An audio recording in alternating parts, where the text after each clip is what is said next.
बंदी छोड़ सतगुरु रामपाल जी परमेश्वर जी की जय हो। सत्साई भाई और बहनों, बहुत बड़ी दया पूज्य गुरुदेव भगवान की, सतगुरु रामपाल जी परमात्मा की, जिनके विशेष आशीर्वाद से, शुभ आशीर्वाद से आप और हम सभी सत्सेवक भाई बहन लाइव साध संगति के माध्यम से एक दूसरे के साथ में ज्ञान चर्चा के लिए, परमेश्वर की महिमा के लिए रूबरू हैं। भाई और बहनों, इस वक्त कलयुग की बिचली पीढ़ी का ये बिल्कुल प्राइम टाइम है। काल और दयाल यानी 21 ब्रह्मांड का स्वामी ज्योति निरंजन, दुर्गा का पति, ब्रह्मा विष्णु महेश का पिता, और दूसरी तरफ सतगुरु कबीर परमात्मा जो वर्तमान में धरती पर सतगुरु रामपाल जी के रूप में प्रकट हैं। इन दोनों के मध्य सूक्ष्म रूप से भयंकर लड़ाई जारी है। काल पूरी कोशिश कर रहा है अपने एजेंटों के माध्यम से भक्ति मार्ग को ढीला करवाने के लिए, आत्माओं के मन में शंका और संदेह पैदा करवाने के लिए, गुरुदेव भगवान और उनकी सत भक्ति से दूर करने के लिए, उन तमाम भक्ति कर्मों से दूर करने के लिए जिन भक्ति कर्मों के करने से सतगुरु प्रसन्न होता है।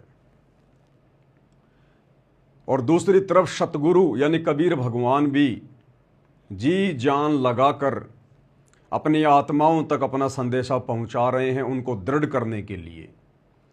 उनकी अटल लगन अपने चरणों में लगाने के लिए। तो दोनों ही शक्तियों के मध्य वर्तमान में भयंकर लड़ाई जारी है, और ये सूक्ष्म रूप में है, क्योंकि काल सबके सामने प्रकट नहीं होता है, उसको श्राप लगा हुआ है। वो घटिया चाल चलेगा, शाम दाम दंड भेद जैसी घटिया नीति अपनाएगा, मर्यादा तोड़कर भक्ति कर रहे भक्तों के अंदर कुप्रेरणा करेगा, या उनके अंदर स्वयं प्रेत की तरह प्रवेश करके अपना कार्य सिद्ध करेगा।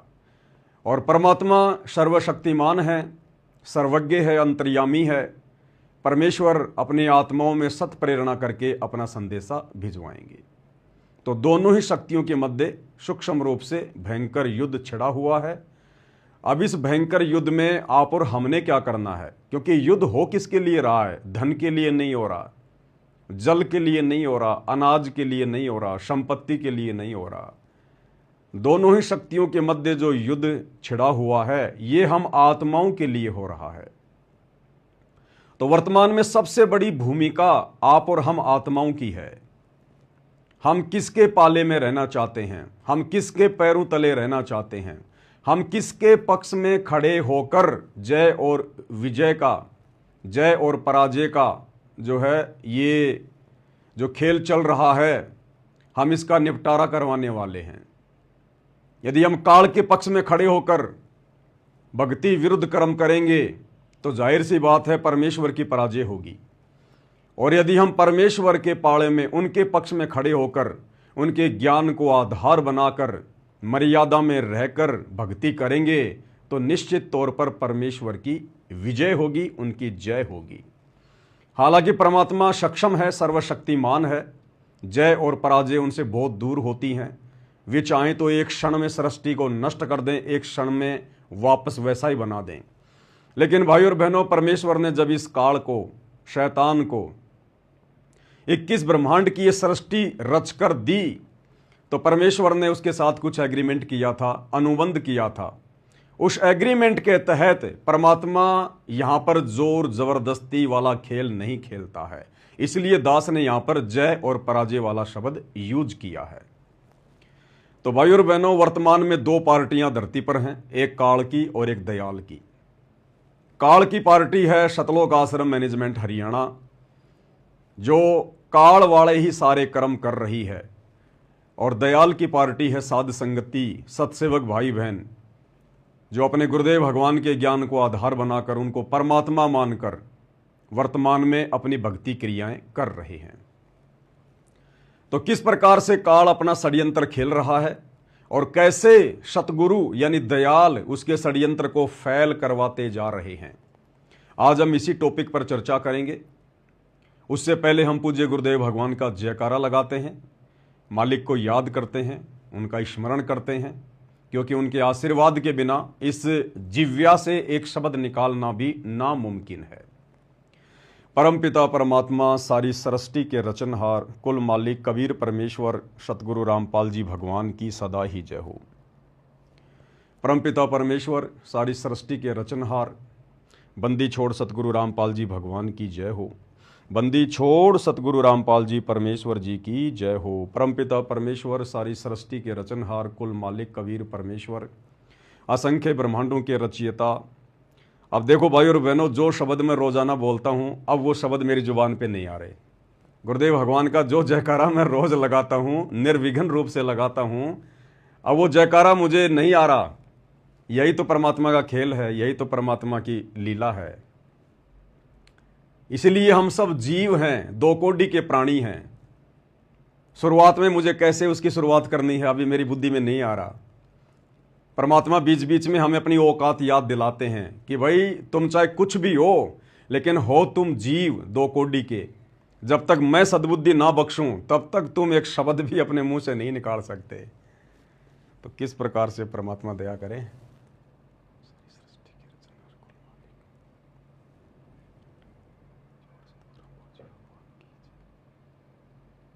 रियल में भाई और बहनों, गुरुदेव भगवान के चरणों की सौगंध खाकर दास कह रहा, कोई मजाक नहीं कर रहा।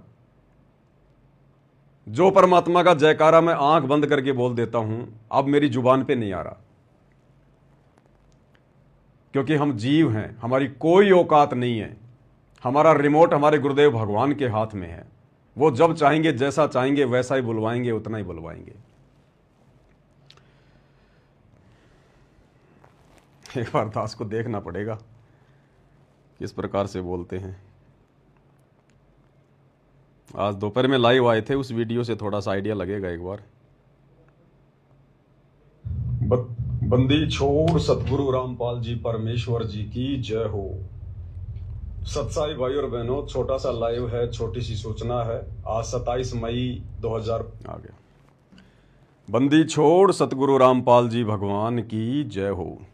परमपिता परमेश्वर सारी सृष्टि के रचनहार कुल मालिक असंख्य ब्रह्मांडों के रचयिता जगत गुरु, तीनों लोकों में प्रवेश करके सबका भरण पोषण करने वाले राजाधिराज आत्माधार नाथों के नाथ, देवों के देव महादेव सर्वेश्वर महेश्वर मृत्युंजय अजरो अमर आदि अनादि सनातनी प्रभु जगत पिता जगदीश्वर श्री श्री 1008 की उपाधि के वास्तविक अधिकारी, अकाल मूर्त सौद स्वरूपी राम वासुदेव सर्वगतम ब्रह्म परम पूज्य प्रथम पूज्य परम संत परम पुरुष परम धनी परम दयालु सत्य कबीर हक्का कबीर अल्लाहु कबीर अल्लाहु अकबर बाखबर अल्लाह ताला, जगत के तारणहार जगत के मुक्तिदाता जगत के जगन्नाथ हारे के सहारे, हिंदुओं के राम मुसलमानों के अल्लाह सिखों के वाहिगुरु ईसाइयों के मसीह, दया के सागर दया निधि करुणा के सागर करुणा निधि, स्वयंभू परिभू संकट मोचन कष्ट हरण मंगल करण दुख भंजन अविगत कबीर, निर्विकार निर्विषम परमात्मा अलय अलेख सतगुरु आदि अनादि सतगुरु, असली मर्यादा पुरुषोत्तम असली राम असली कृष्ण असली घनश्याम असली मुरारी, राजाओं के राजा महाराजाओं के महाराजा शहनशाहों के शहनशाह सम्राटों के सम्राट भगवानों के भगवान, अल्लाहों के अल्लाह प्रभुओं के प्रभु मसीहाओं के मसीह सच्चे वाहिगुरु, बाबाओं के बाबा पीरों के पीर सेठों के सेठ जगत सेठ सावड़सा सेठ सर्वगुण संपन्न अनंत कोटि कलाओं के स्वामी अनंत कोटि ब्रह्मांडों के नायक, योगियों में महायोगी ध्यानियों में महाध्यानी सिद्धों में परम सिद्ध, ज्ञानियों में तत्व ज्ञानी ब्रह्म ज्ञानी महाज्ञानी परम ज्ञानी सर्वश्रेष्ठ ज्ञानी विज्ञानी, युवा कबीर समरथ कबीर असमवात अमित ओझा सच्चे रहनुमा करीम अल्लाह सुभान अल्लाह, दुनिया के अंतिम पैगंबर। 8 सितंबर 1951 से गांव धनाना जिला सोनीपत हरियाणा भारतवर्ष की पावन भूमि पे प्रकट रियल कल की भगवान श्री नारायण साकार हरि श्री बाबा साहेब नूर अनंत परमात्मा सच्चे दरवेश सच्चे बाखबर संत शिरोमणि सतगुरु रामपाल जी परमेश्वर जी के चरण कमल में साध संगति से जुड़े हुए देश विदेश से आप और हम सभी सत्सेवक भाई बहनों का अनंत कोटि दंडवत प्रणाम। सत्साई भाई और बहनों, गुरुदेव भगवान के आशीर्वाद से वर्तमान में साध संगति में जो सेवा चल रही है, पांति पंच पोहोप कर पूजा देव निरंजन और न दूजा, घर घर में परमेश्वर की आत्माओं के यहाँ पर गुरुदेव भगवान की आरती उतारने के लिए 5 दीपक वाली थाली भेजने की सेवा अनवरत जारी है। और परमेश्वर की आत्माएं अपने परमेश्वर को पहचान कर, गुरु को परमात्मा के रूप में मानकर उमड़ उमड़ कर थालियां मंगवा रही हैं। और जो आत्मिक आनंद आत्माओं को परमेश्वर की आरती के साथ आरती करने में आ रहा है, उसका वर्णन नहीं किया जा सकता। क्योंकि असंख्य युगों के बाद, अनंत युगों के बाद आप और हमारा बिल्ली के भाग का छीका टूटा है। आज हमें गुरु रूप में परमात्मा समझ में आया है, तो अब भला आत्मा कैसे पीछे रह सकती हैं भक्ति का अमृत पान करने से? अब आत्माएं कैसे पीछे रह सकती हैं अपने गुरुदेव भगवान को प्रसन्न करने से? जी जान लगा देंगे, आवश्यकता पड़ी तो खून का कतरा कतरा बहा देंगे, अपने परमेश्वर के चरणों में उनकी सेवा में कुर्बान कर देंगे। उदाहरण दिए हैं गुरुदेव ने आज से पहले कि यह परमात्मा ऐसे नहीं मिलता, इतनी आसानी से नहीं मिलता। मंसूर जैसों ने खून का कतरा कतरा, शरीर का अंग अंग कटवाया इस परमात्मा की प्राप्ति के लिए।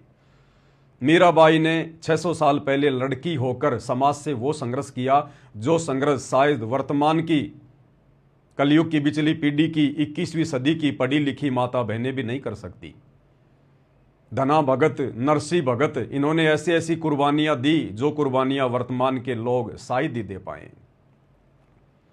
तो भाई और बहनों, यदि वही परमात्मा आज हमें फिर से मिल जाए, आप और हमारे घर घर में पहुंच जाए, हमें अपनी शरण में ले ले और हमें वो ज्ञान करवा दे जिस ज्ञान को प्राप्त करने के लिए, जिस ज्ञान की तड़फ में ये आत्मा युगों युगों से भटक रही है, तो भला पीछे कौन रहेगा, पीछे कौन हटेगा? कोई मंदबुद्धि, कोई मूर्ख होगा। तो सत्सेवक भाई बहनों के ये सारी बातें समझ में आ चुकी हैं, भगवान समझ में आ चुका है। तो भाई हम आत्माएं अब पीछे हटने वाले नहीं हैं, पीठ दिखाने वाले नहीं हैं। हम हर वो भक्ति कर्म करेंगे जो जायज़ है, मर्यादाओं में है, और जो भक्ति कर्म गुरु को प्रसन्न करेगा, हमें उनकी मेहर और आशीर्वाद के लायक बनाएगा। तो अब हम पीछे कदम हटाने वाले नहीं हैं। और सत्सेवक भाई बहनों ने यह साबित कर दिया है कि अब हम किसी भी प्रकार से बिल्कुल पीछे हटने वाले नहीं हैं। काल चाहे संगत में कुसंगत पैदा करके हमारे ही भगत भाई बहनों के माध्यम से हमारे अंदर कितना ही दोष, संदेह या संशय पैदा करने का कुप्रयास क्यों ना करें, हम आत्माएं अब पीछे कदम हटाने वाली नहीं है। भाई और बहनों, काल अपनी कोशिश अनवरत करेगा और सतगुरु ने भी हमें भक्ति का पाठ बखूबी पढ़ाया है। गुरुदेव भगवान ने अपने सत्संगों में कहा है, गीता अध्याय 2 श्लोक नंबर 53 का जिक्र किया है कि अर्जुन, जब तक तेरी बुद्धि तरह तरह के वचनों को सुनकर भ्रमित होती रहेगी, जब तक तेरी बुद्धि स्थिर नहीं होगी, तब तक तो तू योग को भी प्राप्त नहीं होगा। तू एक अच्छा योगी भी नहीं समझा जा सकता, तू एक भगत भी नहीं कहलाया जा सकता, जब तक तरह तरह के वचनों को सुनकर तेरी बुद्धि भ्रमित रहेगी। तो गुरुदेव भगवान ने सबसे पहले उसी भ्रमणा का निवारण किया, अपना अनमोल तत्व ज्ञान दिया। परमेश्वर ने कूट कूट कर अपने सत्संगों के माध्यम से तत्व ज्ञान की खीर खिलाई परमात्मा ने अपने बच्चों को। और आज गीता अध्याय 2 श्लोक नंबर 53 के आधार से अगर इस पृथ्वी पर कोई आत्मा है, कोई सूरवीर आत्माएं हैं, परमेश्वर की विशेष आत्माएं हैं, परमात्मा चाहने वाली आत्मा हैं, मोक्ष की अधिकारी आत्मा हैं, तो साध संगति से जुड़े हुए सत्सेवक भाई बहन हैं, जिनकी बुद्धि परमेश्वर को लेकर, परमात्मा को लेकर, कबीर साहिब कौन हैं, इस बात को लेकर स्थिर हो चुकी है। अब यदि ये काल स्वयं पृथ्वी पर उतरकर आ जाए तो भी सत्सेवक भाई बहनों को भ्रमित करने में नाकामयाब ही रहेगा। और यही चाहते हैं परमात्मा, इतनी ही दृढ़ता चाहते हैं, इतना अंधविश्वास अपने गुरु पर ज्ञान को आधार बनाकर जिसको हो जाएगा, उस आत्मा के मोक्ष में फिर इस कलयुग की पिछली पीढ़ी में कोई संशय नहीं होता। लेकिन काल की कोशिश रहेगी, काल का प्रयास है संशय पैदा करना, और तो कुछ वो कर नहीं सकता, क्योंकि हम सतगुरु की शरण में हैं, मर्यादा में रहकर गुरु को परमात्मा मानकर ज्ञान को आधार बनाकर भक्ति कर रहे हैं। समर्थ सतगुरु ने अपना रक्षा कवच अपने सतसेवक बच्चों के चारों तरफ, उनके घरों के चारों तरफ बना रखा है। तो काल का वैसे तो कहीं कोई दाव लग नहीं रहा, उसका एक ही दाव है कि संगत माही कुसंगत उपजय, जैसे बन में बांस आप घिस घिस आग लगा ले, करे बनखंड का विनाश। क्योंकि जगत वाले तो जानते ही नहीं सात संगति क्या है, संत रामपाल जी कौन है, उनका मिशन क्या है। तो काल किन के माध्यम से भ्रमित करवाने का कुप्रयास करेगा? हमारे ही भगत भाई बहनों के माध्यम से, जो साध संगति से बागी हो चुके हैं अपनी नालायकी के कारण, अपने कमजोर संस्कारों के कारण, या कुछ एक आत्माएं जो सतलोक आश्रमों से जुड़ी हुई है, जो अपनी मंदबुद्धिता के कारण, अज्ञानता के कारण साध संगति का विरोध कर रहे हैं, अपने ही भगवान के वचनों का विरोध कर रहे हैं, सत्संगों का विरोध कर रहे हैं, यथार्थ 13वें कबीर पंथ का साध संगति का विरोध कर रहे हैं। और लगातार ये कुप्रयास काल करता आ रहा है, और हर बार परमात्मा ऐसी चोट मरवाते हैं साध संगति के माध्यम से कि महीने डेढ़ महीने तक तो काल बिल्कुल बेहोश हो जाता, बेहोश।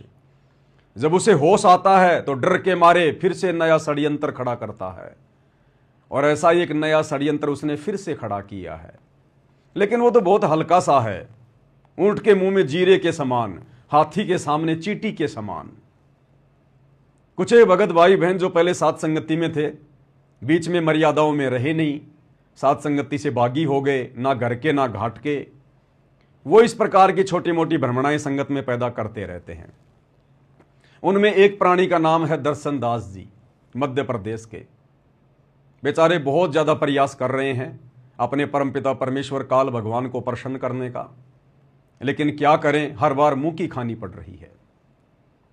हर बार परमात्मा वीडियो बनवाकर ज्ञान आधार से उनके हर एक प्रश्न का प्रमाणित उत्तर दिलवा देते हैं।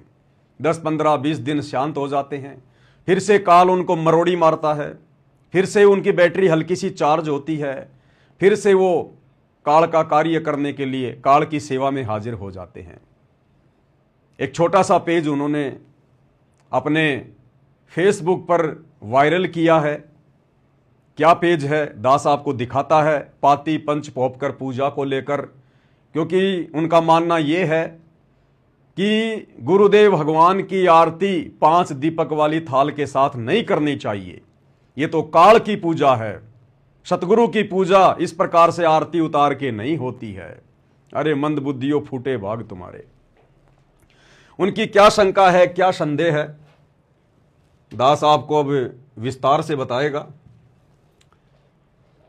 ये पेज है भाई और बहनों यथार्थ भक्ति बोध का। यथार्थ भक्ति बोध वो पवित्र ग्रंथ है जिसमें पूज्य गुरुदेव भगवान ने अपने कर कमल से तीनों समय की आरतियों का सरलार्थ किया है, जिसके ऊपर मैं पवन दास वीडियो बना चुका हूं, तीनों समय की आरतियों के सरलार्थ के ऊपर। अब परमेश्वर तो परमेश्वर है भाई, सतगुरु शंख कला दर्शावे। परमेश्वर तो जब चाहे जैसे चाहे कोई भी तरीका अपना के, उनके पास तो अनंत रास्ते हैं, अपने बच्चों की परीक्षा ले ही लेते हैं। तो परमेश्वर ने यथार्थ भक्ति बोध का ये जो सरलार्थ है इसको अपने कर कमल से किया, और कुछ दिनों बाद में परमेश्वर ने जब दोबारा से यथार्थ भक्ति बोध वाली पुस्तकें छपवानी थी, तो गुरुदेव भगवान ने एक जगह पर संध्या आरती का सरलार्थ करते समय शुरुआत में लिख दिया कि बच्चों मेरे से एक छोटी सी भूल हो गई, संध्या आरती का सरलार्थ करते समय मेरे से गलती हो गई। कौन कह रहे हैं? गुरुदेव भगवान कह रहे हैं। किन वाणियों का सरलार्थ करते समय गलती हो गई? पाती पंच पोहप कर पूजा, देव निरंजन और न दूजा। इसी पर गलती होनी थी क्या? इसी बात को लेकर तो संगत में बवंडर मचा हुआ है। क्या यही वो वाणी थी जिसके ऊपर परमात्मा ने गलती करनी थी? परमात्मा गलती करते हैं या नहीं करते हैं, या परमात्मा के द्वारा जानबूझ के गलती करना उनकी लीला का, उनके मिशन का एक हिस्सा होता है? आज हम इसी टॉपिक पर चर्चा करेंगे। लेकिन जो विरोधी हैं, साध संगत के विरोधी हैं, जो काल प्रेरित हैं, मर्यादाओं में नहीं हैं, गुरु को मानुष मानते हैं, उन आत्माओं को एक मौका मिल गया इस पेज को लेकर अपना मुंह खोलने का। और क्या कुछ उन्होंने कहा इस पेज को वायरल करके, कि भाई ये पवन दास जिस प्रकार से सात संगति में वीडियो बना बना के सत्सेवक भाई बहनों से गुरुदेव भगवान को परमात्मा मनवाकर 5 दीपक वाली थाल के साथ उनकी आरती उतरवा रहा है, गुरुदेव ने तो मना कर दिया कि भाई ये तो विष्णु जी की आरती होती है इस प्रकार से 5 दीपक वाली थाल के साथ में, सतगुरु की नहीं होती। और देखो अब तो गुरुदेव ने बिल्कुल क्लियर कर दिया, स्पष्ट कर दिया कि बच्चों मेरे से तो गलती हो गई, मेरे से तो भूल हो गई उन वाणियों का अनुवाद करने में। मैं भूल सुधार करके फिर से लिख रहा हूं कि पाती का अर्थ बाती नहीं होता, पतियां होता है, पतियां। और इसी बात को लेकर साध संगति से विमुख भाई बहन जोर शोर से नगाड़े बजा रहे हैं कि पाती का मतलब पतियां होती हैं, पतियां बतियां नहीं होती। तो एक बार भाई बहनों आपको दिखा देते हैं कहां परमेश्वर से गलती हुई है, कहां परमात्मा से भूल हुई है। ये संध्या आरती का सरलार्थ, पेज नंबर है ये 165, यथार्थ भक्ति बोध। और वाणी है, पहली आरती हरि दरबारे, तेज पुंज जहां प्राण उधारे, पाती पंच पोहप कर पूजा और देव निरंजन और न दूजा। ये है पाती पंच पोहप कर पूजा और देव निरंजन और न दूजा। बहुत गहरा रहस्य है भाई और बहनों। इस वाणी के माध्यम से परमात्मा ने परमात्मा चाहने वाली आत्माओं की परीक्षा लेनी थी, और सत्सेवक भाई बहन तो निसंदेह परीक्षा में पास होते जा रहे हैं, मन में कोई शंका नहीं, कोई संदेह नहीं। और जो विरोधी हैं उनको काल प्रेरणा से मौका मिल रहा है अपने कर्म फोड़ने का। तो आगे चलकर गुरुदेव भगवान ने इन वाणियों का क्या सरलार्थ किया है ये देखिएगा भाई और बहनों। यहां पर गुरुदेव ने क्या लिखा है। कुछ सरलार्थ करता आरती नंबर 1 की वाणी नंबर 2 का सरलार्थ इस प्रकार से करते हैं। आरती नंबर 1 की वाणी नंबर 2 कौन सी है भाई और बहनों?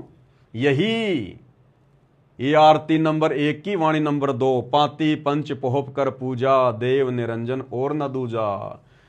तो गुरुदेव ने भूल सुधार करते हुए इन लोगों के अनुसार क्या कहा है।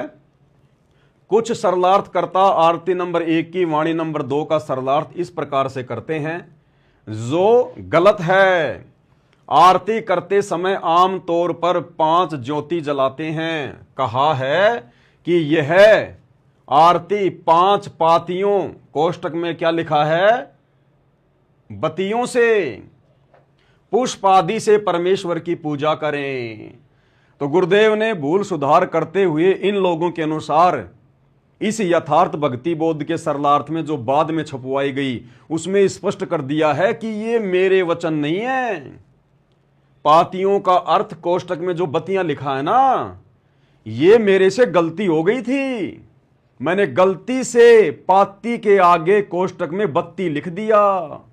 ये मैंने नहीं लिखना चाहिए था। बच्चों में भूल सुधार करके आगे लिख रहा हूं। देव निरंजन अर्थात माया रहित परमात्मा एक ही है, कोई अन्य नहीं है। अब आगे देखिए, इस आरती नंबर 1 की वाणी नंबर 2 का यथार्थ सरलार्थ इस प्रकार है। अब गुरुदेव कह रहे हैं मैं आपको इसका यथार्थ सरलार्थ बता रहा हूं। इस वाणी में पाती पंच लिखा है जिसका अर्थ है कि 5 पतियों और पोहप यानी फूलों से पूजा करते हैं। यह विष्णु जी की पूजा है। किसकी पूजा है? विष्णु जी की। अब यह नहीं लिखा कि यह काल के पुत्र विष्णु जी की पूजा है, या दुर्गा के पुत्र विष्णु जी की पूजा है, या किसी त्रिलोकीय विष्णु की पूजा है। यह नहीं लिखा गुरु जी ने। भाई विष्णु नाम तो हमारे परमात्मा का है, कबीर देव का है। अग्ने तनुरसी विष्णवे तवा सोमस्य तनुरसी, कबीर अंगारी असी बम्भारी असी सवर ज्योति रित धामासी।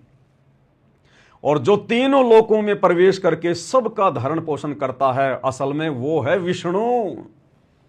ये विष्णु नाम कबीर परमात्मा सतगुरु रामपाल जी की उपमात्मक पदवी का नाम है। और इस काल ने आप और हमें भ्रमित करने के लिए अपने पुत्रों का नाम रख दिया विष्णु, ताकि इन्हीं को परमात्मा मान के दुनिया पूजती रहे। तो यहां गुरुदेव ने कहा कि यह विष्णु की पूजा है।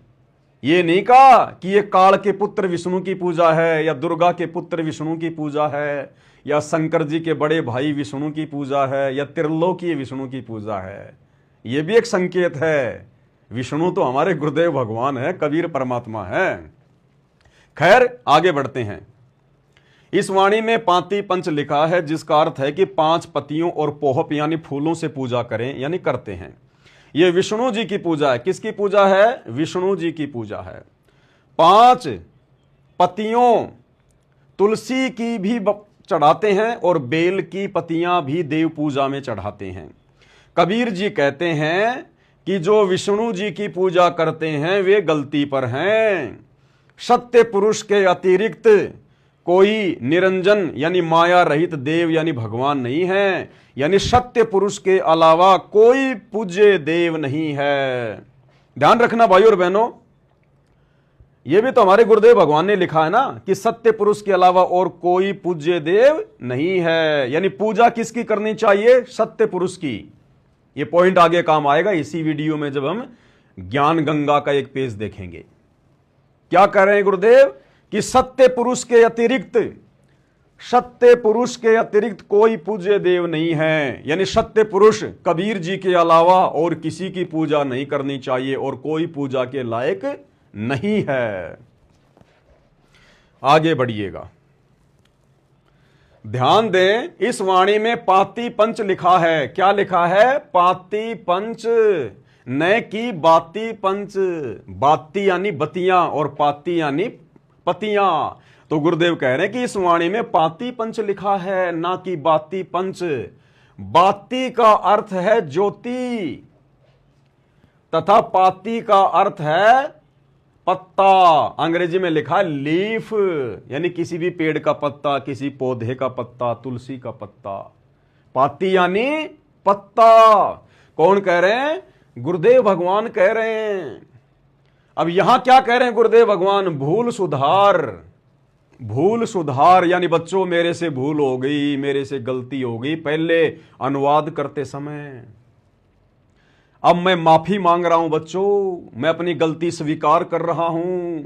कौन कह रहे हैं? सतगुरु रामपाल जी भगवान, सारी सृष्टि के मालिक। इन लोगों के अनुसार, क्योंकि ये गुरु को मानुष मानते हैं, इन लोगों को लगता है कि गुरु गलती भी कर सकता है, तभी तो बड़े जोश में आकर इन्होंने ये पर्चा वायरल किया है।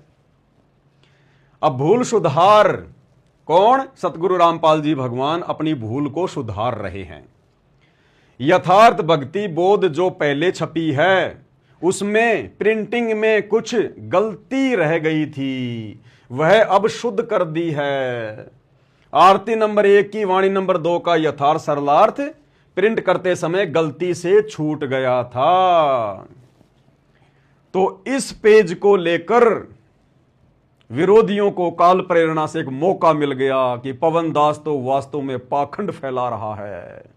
पाती पंच पोहप कर पूजा भगवान की नहीं होती, गुरु जी की नहीं होती, ये तो विष्णु की होती है।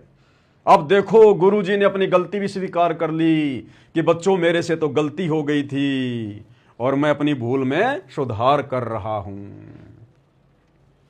भाई और बहनों, कलयुग की बिचली पीढ़ी है। ठोक कर परमेश्वर ने ज्ञान दिया है, ठोक कर। परीक्षा भी ठोक ठोक के लेगा, ठोक ठोक के। और ये परीक्षा किसी और की नहीं है।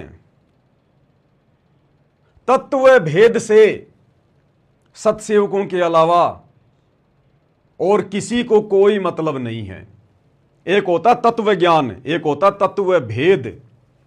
और परमात्मा कहते हैं तत्व भेद एक न्यारा रे साधो भाई, तत्व भेद एक न्यारा। तत्व ज्ञान से अलग होता तत्व भेद।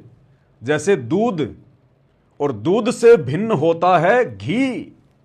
निकलता दूध से ही है, लेकिन उसकी प्रोसीजर है, उसको मथना पड़ता है, रगड़ना पड़ता है, मेहनत करनी पड़ती है, तब जाकर दूध से मक्खन निकलता, घी निकलता है। इसी प्रकार गुरुदेव ने हमें जो ये तत्व ज्ञान दिया है, इस तत्व ज्ञान पे जब हम डिस्कस करेंगे, चिंतन मनन करेंगे, विचार करेंगे, थोड़ा दिमाग पे जोर लगाएंगे, फिर वो तत्व भेद निकल के आएगा, तत्व भेद। और वो तत्व भेद ऐसे नहीं निकल सकता, ऐसे कोई निकाल नहीं सकता जब तक स्वयं सतगुरु का आशीर्वाद ना हो। तो क्या कहते हैं परमात्मा, कौन निकाल पाएगा वो तत्व भेद मेरे तत्व ज्ञान से, मेरे सत्संगों से। तत्व भेद एक न्यारा रे साधो भाई, तत्व भेद एक न्यारा, समझेगा कोई गुरुमुख प्यारा, तत्व भेद एक न्यारा। गुरुमुख प्यारा, उन आत्माओं पे दया होती है तत्व भेद समझने की। गुरुमुख प्यारा, अब गुरुमुख प्यारा कौन होगा?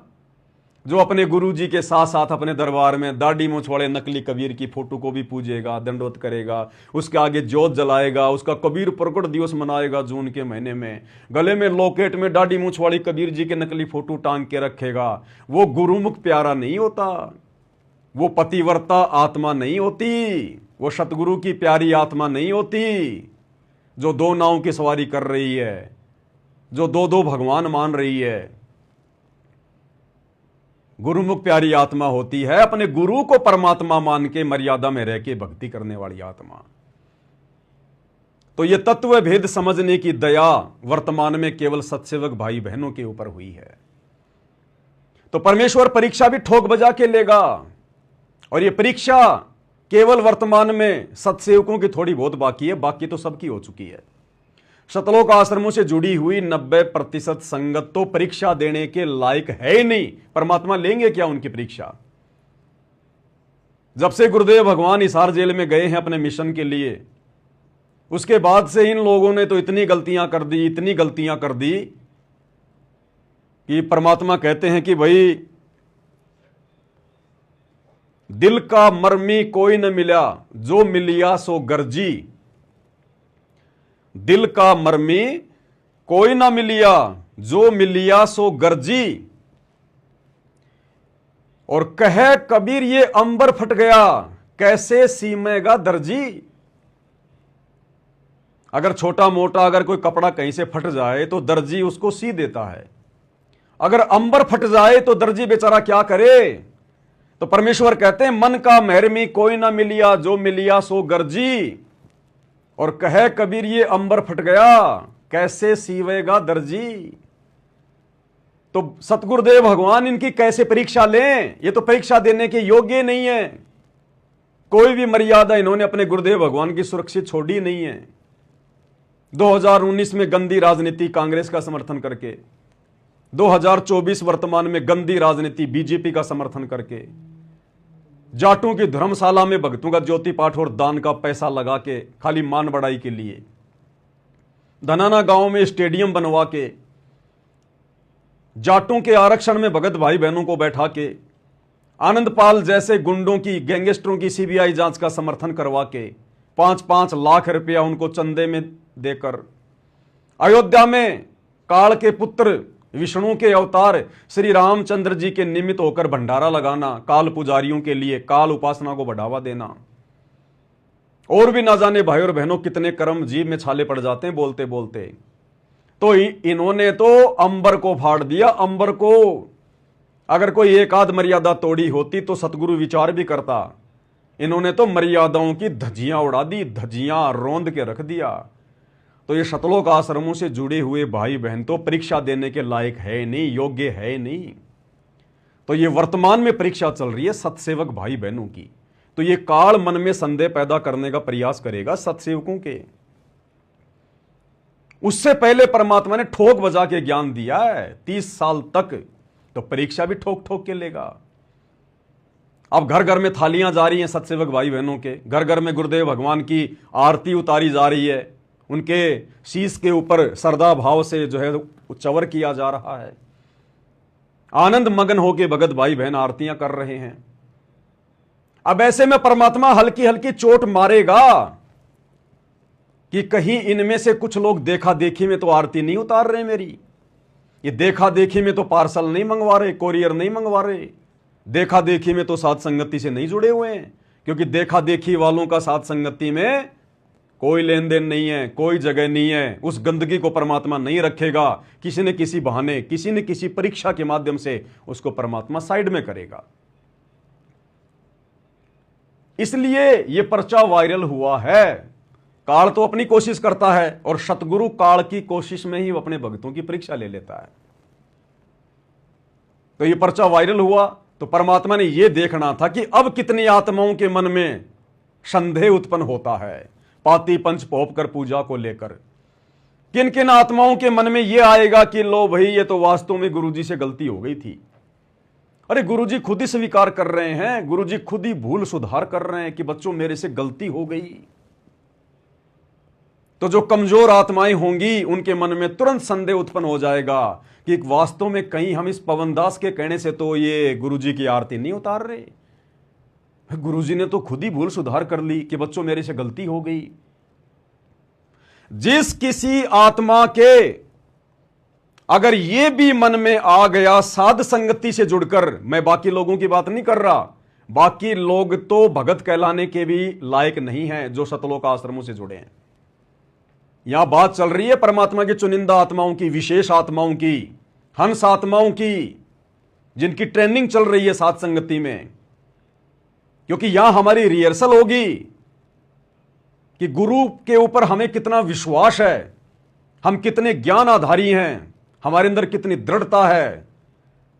यहां हमारी रिहर्सल चल रही है उस त्रिकुटी वाली ओरिजिनल परीक्षा के लिए। तो जो कचरा होगा उसको परमात्मा यही फैल कर देगा। तो अपने गुरुदेव भगवान को लेकर जो उन्होंने लिखा है कि बच्चों मेरे से भूल हो गई, उन्होंने भूल सुधार करके लिखा है। अगर किसी आत्मा के मन में जरा भी 1% भी अगर यह संदेह पैदा हो गया, अगर उसके मन में आ गई कि भाई वास्तव में गुरुजी से तो भूल हो गई थी और गुरुजी ने तो दोबारा से ठीक करके लिखा, वो आत्मा उसी समय फैल, उसी समय वो आत्मा भक्ति पद और मर्यादाओं से नीचे, उस आत्मा का मोक्ष नामुमकिन, उस आत्मा का मोक्ष नामुमकिन। जिसके अंदर, जिसके हृदय में अगर इतना सा भी भाव आ गया इस पेज को पढ़कर कि वास्तव में गुरुजी से तो गलती हो गई थी और गुरुजी ने तो दोबारा से भूल सुधार करके लिखा है, अगर किसी ने इतना सा भी मान लिया कि गुरुजी से गलती हुई है, वो आत्मा भक्ति मार्ग से कोसों दूर। यह सूक्ष्म खेल है भाई और बहनों। सतगुरु का और शिष्य का विश्वास रूपी कच्चे धागे से आपस में जोड़ होता है, कच्चे धागे की तरह रिश्ता होता है गुरु और शिष्य का। अगर मन में जरा भी मलिनता आ गई, जरा भी दोष आ गया किसी भी पॉइंट पे, किसी भी बात को लेकर, किसी के भी कहने से, उसी समय हम भक्ति पद और मर्यादाओं से नीचे गिर जाते हैं। यह सूक्ष्म खेल है। यह कनेक्शन और यह डिस्कनेक्शन ऑटोमेटिक होता है, ऑटोमेटिक। तो यह हमारी परीक्षा के लिए कि भक्तों के मन में क्या संदेह उत्पन्न होता है, ये हम सत्सेवक भाई बहनों की परीक्षा के लिए परमेश्वर ने अपनी लीला के तहत जानबूझकर गलती करने की लीला की। गलती शब्द परमात्मा के नजदीक भी नहीं होता है। अरे वो भगवान जिसने 6 दिन में सृष्टि रची, 7वें दिन तख्त पे जा बैठा। जब भगवान सृष्टि रच रहा था तो बाइबल में लिखा कि पहले दिन भगवान ने ये बनाया, वो बनाया, सांझ हुई, परमेश्वर ने देखा बहुत अच्छा, बहुत अच्छा। ये नहीं कहा कि मेरे से गलती हो गई। दूसरा दिन हुआ, परमेश्वर ने ये बनाया, वो बनाया, फिर कहा, सबको देखा और कहा बहुत अच्छा, बहुत अच्छा। दूसरे दिन ये नहीं कहा कि मेरे से गलती हो गई। इस प्रकार 6 दिन में परमात्मा ने सृष्टि रची इस काल की 21 ब्रह्मांड वाली, और 7वें दिन वापस सतलोक में अपने तख्त पे जा विराजा। कोई गलती नहीं हुई परमात्मा से। गलती शब्द परमेश्वर की डिक्शनरी में भी नहीं होता। लेकिन आप और हमारी परीक्षा के लिए परमात्मा कुछ भी गलती करने की लीला कर सकते हैं, कुछ भी। जिस प्रकार परमेश्वर के विधान में नहीं है कि अपने गुरु जी के सिर पे जूते मारो।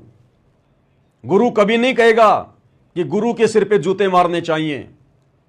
लेकिन अपने भक्तों की परीक्षा लेने के लिए परमात्मा ने एक समय, हमें गुरुदेव सत्संग में भी तो बार बार बताते हैं ना कि एक संत था। वो संत कौन था? यही सतगुरु रामपाल जी भगवान, यही कबीर भगवान। अनंत बार परमात्मा ना जाने कैसी कैसी लीला करते हैं। तो कभी किसी युग में यही कबीर परमात्मा सतगुरु रामपाल जी अपने भक्तों की परीक्षा ले रहे थे। खूब ज्ञान दिया उनको काफी वर्षों तक।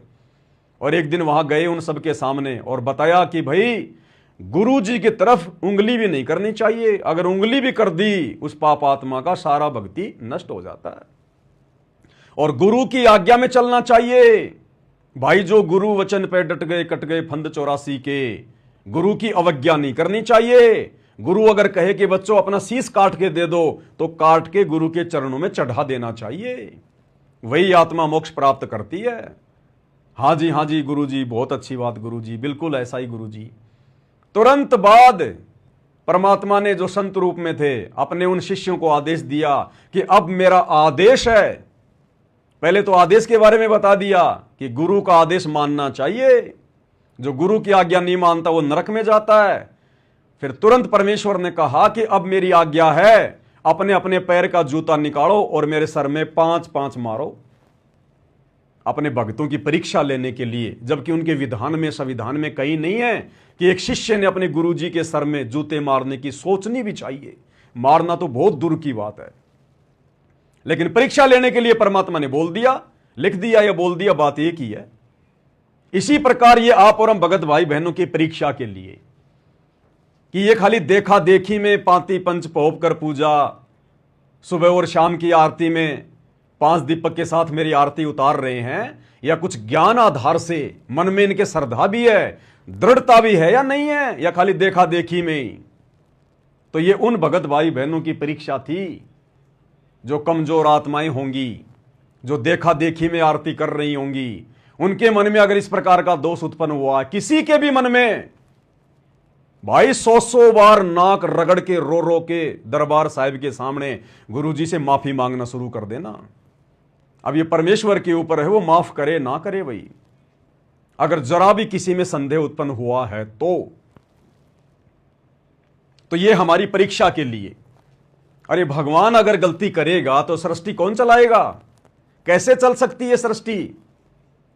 अगर सतगुरु रामपाल जी भगवान संध्या आरती का सरलार्थ करते समय अगर गलती कर रहे हैं तो क्या गारंटी है कि 30 साल से उन्होंने जो हजारों की संख्या में सत्संग किए हैं उनमें गलती नहीं होगी? जब एक गलती हो सकती है तो 2 भी हो सकती है, 3 भी हो सकती है। क्या गारंटी है कि उनकी पुस्तकों में कहीं कोई गलती नहीं होगी? और क्या गारंटी है कि सतगुरु रामपाल जी आगे सत्संगों में कोई गलती ना करें? अगर उन्होंने शुरू में गलती अगर वो की है तो भाई और बहनों, ये तो सोचना भी मत कभी सौपन में भी कि गुरुजी से गलती हो गई होगी। इस गलती शब्द को जो हमारे गुरुजी के साथ में जुड़ा है, आग लगा देना, इसको काट के फेंक देना। इसको गलती शब्द को, भूल शब्द को, ना सतगुरु से भूल होती ना सतगुरु से गलती होती। अपने बच्चों की परीक्षा लेने के लिए वो लाख बार भूल करने की लीला करे, लाख बार जानबूझ के गलतियां करने की लीला करे, ये उनकी मौज। तो ये हमारी परीक्षा के लिए था भाई और बहनों। लेकिन बड़ी खुशी की बात है, दास 2 या 3 दिन से यही देख रहा था कि मेरे पास में किसी का कोई मैसेज आता है या नहीं आता है कि भगत जी देखो यहां तो गुरुजी ने गलती कर दी। लेकिन शुक्र, एक भी आत्मा का ये पर्चा मेरे पास में पर्सनल नहीं आया, किसी ने नहीं भेजा। और सब भगत भाई बहन यही लिख के भेज रहे हैं इसके जवाब में फेसबुक पे, व्हाट्सएप पर, कि ये तो सतगुरु की लीला है, सतगुरु शंख कला दर्शावे। ये तो सतगुरु की लीला है अपने बच्चों की परीक्षा लेने के लिए। तो भाई और बहनों, ये साध संगति से जुड़कर गुरुदेव भगवान के आशीर्वाद का नतीजा है कि हमारे मन में काल तनिक भी संदेह पैदा नहीं कर पा रहा है। अब भाई और बहनों, थोड़ा ज्ञान आधार से चर्चा करेंगे। अभी तक तो दास ने आपको केवल मौखिक बताया है। अब आपको यह दृढ़ विश्वास हो जाएगा जब हम आगे कुछ और पढ़ेंगे यथार्थ भक्ति बोध के अनुवाद में, फिर हमें पक्का हो जाएगा कि वास्तव में हमारे गुरुदेव भगवान ने हमारी परीक्षा के लिए यहां पर इस प्रकार से लिखा है, भूल सुधार। तो यह आपने देख लिया यथार्थ भक्ति बोध का पेज नंबर 165। अब हम चलते हैं, ये पीडीएफ है उसी यथार्थ भक्ति बोध की, उसी यथार्थ भक्ति बोध की जिसको सतगुरु रामपाल जी परमेश्वर जी ने अपने कर कमल से लिखा है। जीव हमारी जाति है, मानव धर्म हमारा, हिंदू मुस्लिम सिख ईसाई धर्म नहीं कोई न्यारा। भाई और बहनों, ये भूमिका का 2nd पेज है। पीडीएफ आप जी डाउनलोड कर सकते हैं या आपके पास में पुस्तक होगी, आप खोल के देख सकते हैं। ये भूमिका का, यथार्थ भक्ति बोध की भूमिका का 2nd पेज है। अब इसमें हम चलते हैं भाई और बहनों। यहां पर गुरुदेव ने सब कुछ लिखकर अपना साइन मार रखा है संत रामपाल जी महाराज, लेखक और अनुवादक। अब क्या कह रहे हैं गुरुदेव भगवान कि मेरे से अनुवाद में भूल हो सकती है या नहीं हो सकती है, क्या है क्या नहीं है। इसी प्रकार परमेश्वर कबीर जी की वाणी तथा संत गरीबदास जी की वाणी का यथार्थ अनुवाद तत्वदर्शी संत ही कर सकता है। और तत्वदर्शी संत कौन होता है? तत्वदर्शी संत की भूमिका कौन करता है? स्वयं परमात्मा कबीर जी। और वर्तमान में धरती पर एकमात्र तत्वदर्शी संत कौन है? सतगुरु रामपाल जी। तो कौन हुए सतगुरु रामपाल जी? स्वयं कबीर भगवान। फिर भला कबीर भगवान की डिक्शनरी में भूल शब्द, गलती शब्द नहीं आ सकता। इस भक्ति बोध का हिंदी अनुवाद किया जाएगा, क्योंकि वर्तमान में सर्व बच्चे हिंदी तथा अंग्रेजी भाषी हो गए हैं। आने वाले समय में संतों की वाणी को अधिकतर क्षेत्रीय भाषा में बोली गई है। इसको यथार्थ रूप में जानना बहुत कठिन हो जाएगा। अनुवादकर्ता कौन? अनुवादकर्ता स्वयं गुरुदेव अपने विषय में कह रहे हैं, दोनों जुबानों का अनुभव रखता है, यानी हिंदी और अंग्रेजी। गुरुदेव भगवान कह रहे हैं कि मुझे बहुत अच्छे से आती हैं। लेकिन परमेश्वर तो हर भाषा का जानकार है। परमेश्वर तो पूरे विश्व की पूरी भाषाओं का जानकार है, सर्वज्ञ है, एक या दो भाषा नहीं। आदरणीय गरीबदास जी का सदग्रंथ साहिब, जिसमें 24,000 वाणियां हैं, इस ग्रंथ में विश्व की सभी भाषाओं का समावेश है। इन चौपाइयों में, इन शब्दों में विश्व की सभी भाषाओं का, तकरीबन 3,000 से ऊपर भाषाएं हैं। सभी भाषाओं के शब्दों का आदरणीय गरीबदास जी ने समावेश किया अपनी वाणियों में। अब भाई और बहनों, उस सदग्रंथ साहिब को वर्तमान में सन 1994 से खोल खोल के कौन बता रहा है, कौन अनुवाद कर रहा है, कौन कर सकता है? सतगुरु रामपाल जी ने अनुवाद किया एकमात्र। अब कौन कर सकता है? जिसको विश्व की सभी भाषाओं का ज्ञान हो, अन्यथा कैसे अनुवाद करेगा कोई? कैसे कोई खोलेगा उन शब्दों को? तो कौन हुए सतगुरु रामपाल जी भगवान? स्वयं कबीर परमात्मा, सर्वज्ञ अंतर्यामी, सर्व भाषाओं के जानकार, ज्ञाता, जनक। और इंसानों की भाषा तो छोड़िए, ये परमेश्वर तो 84 लाख योनियों में जितने जीव जंतु हैं, परमेश्वर उनकी भाषा भी जानता है। सतगुरु रामपाल जी भगवान तो मन में उठने वाली बातें, जिनके हम अभी आसपास भी नहीं हैं, 1 साल बाद हम क्या सोचेंगे, वो भी सतगुरु रामपाल जी भगवान जानते हैं।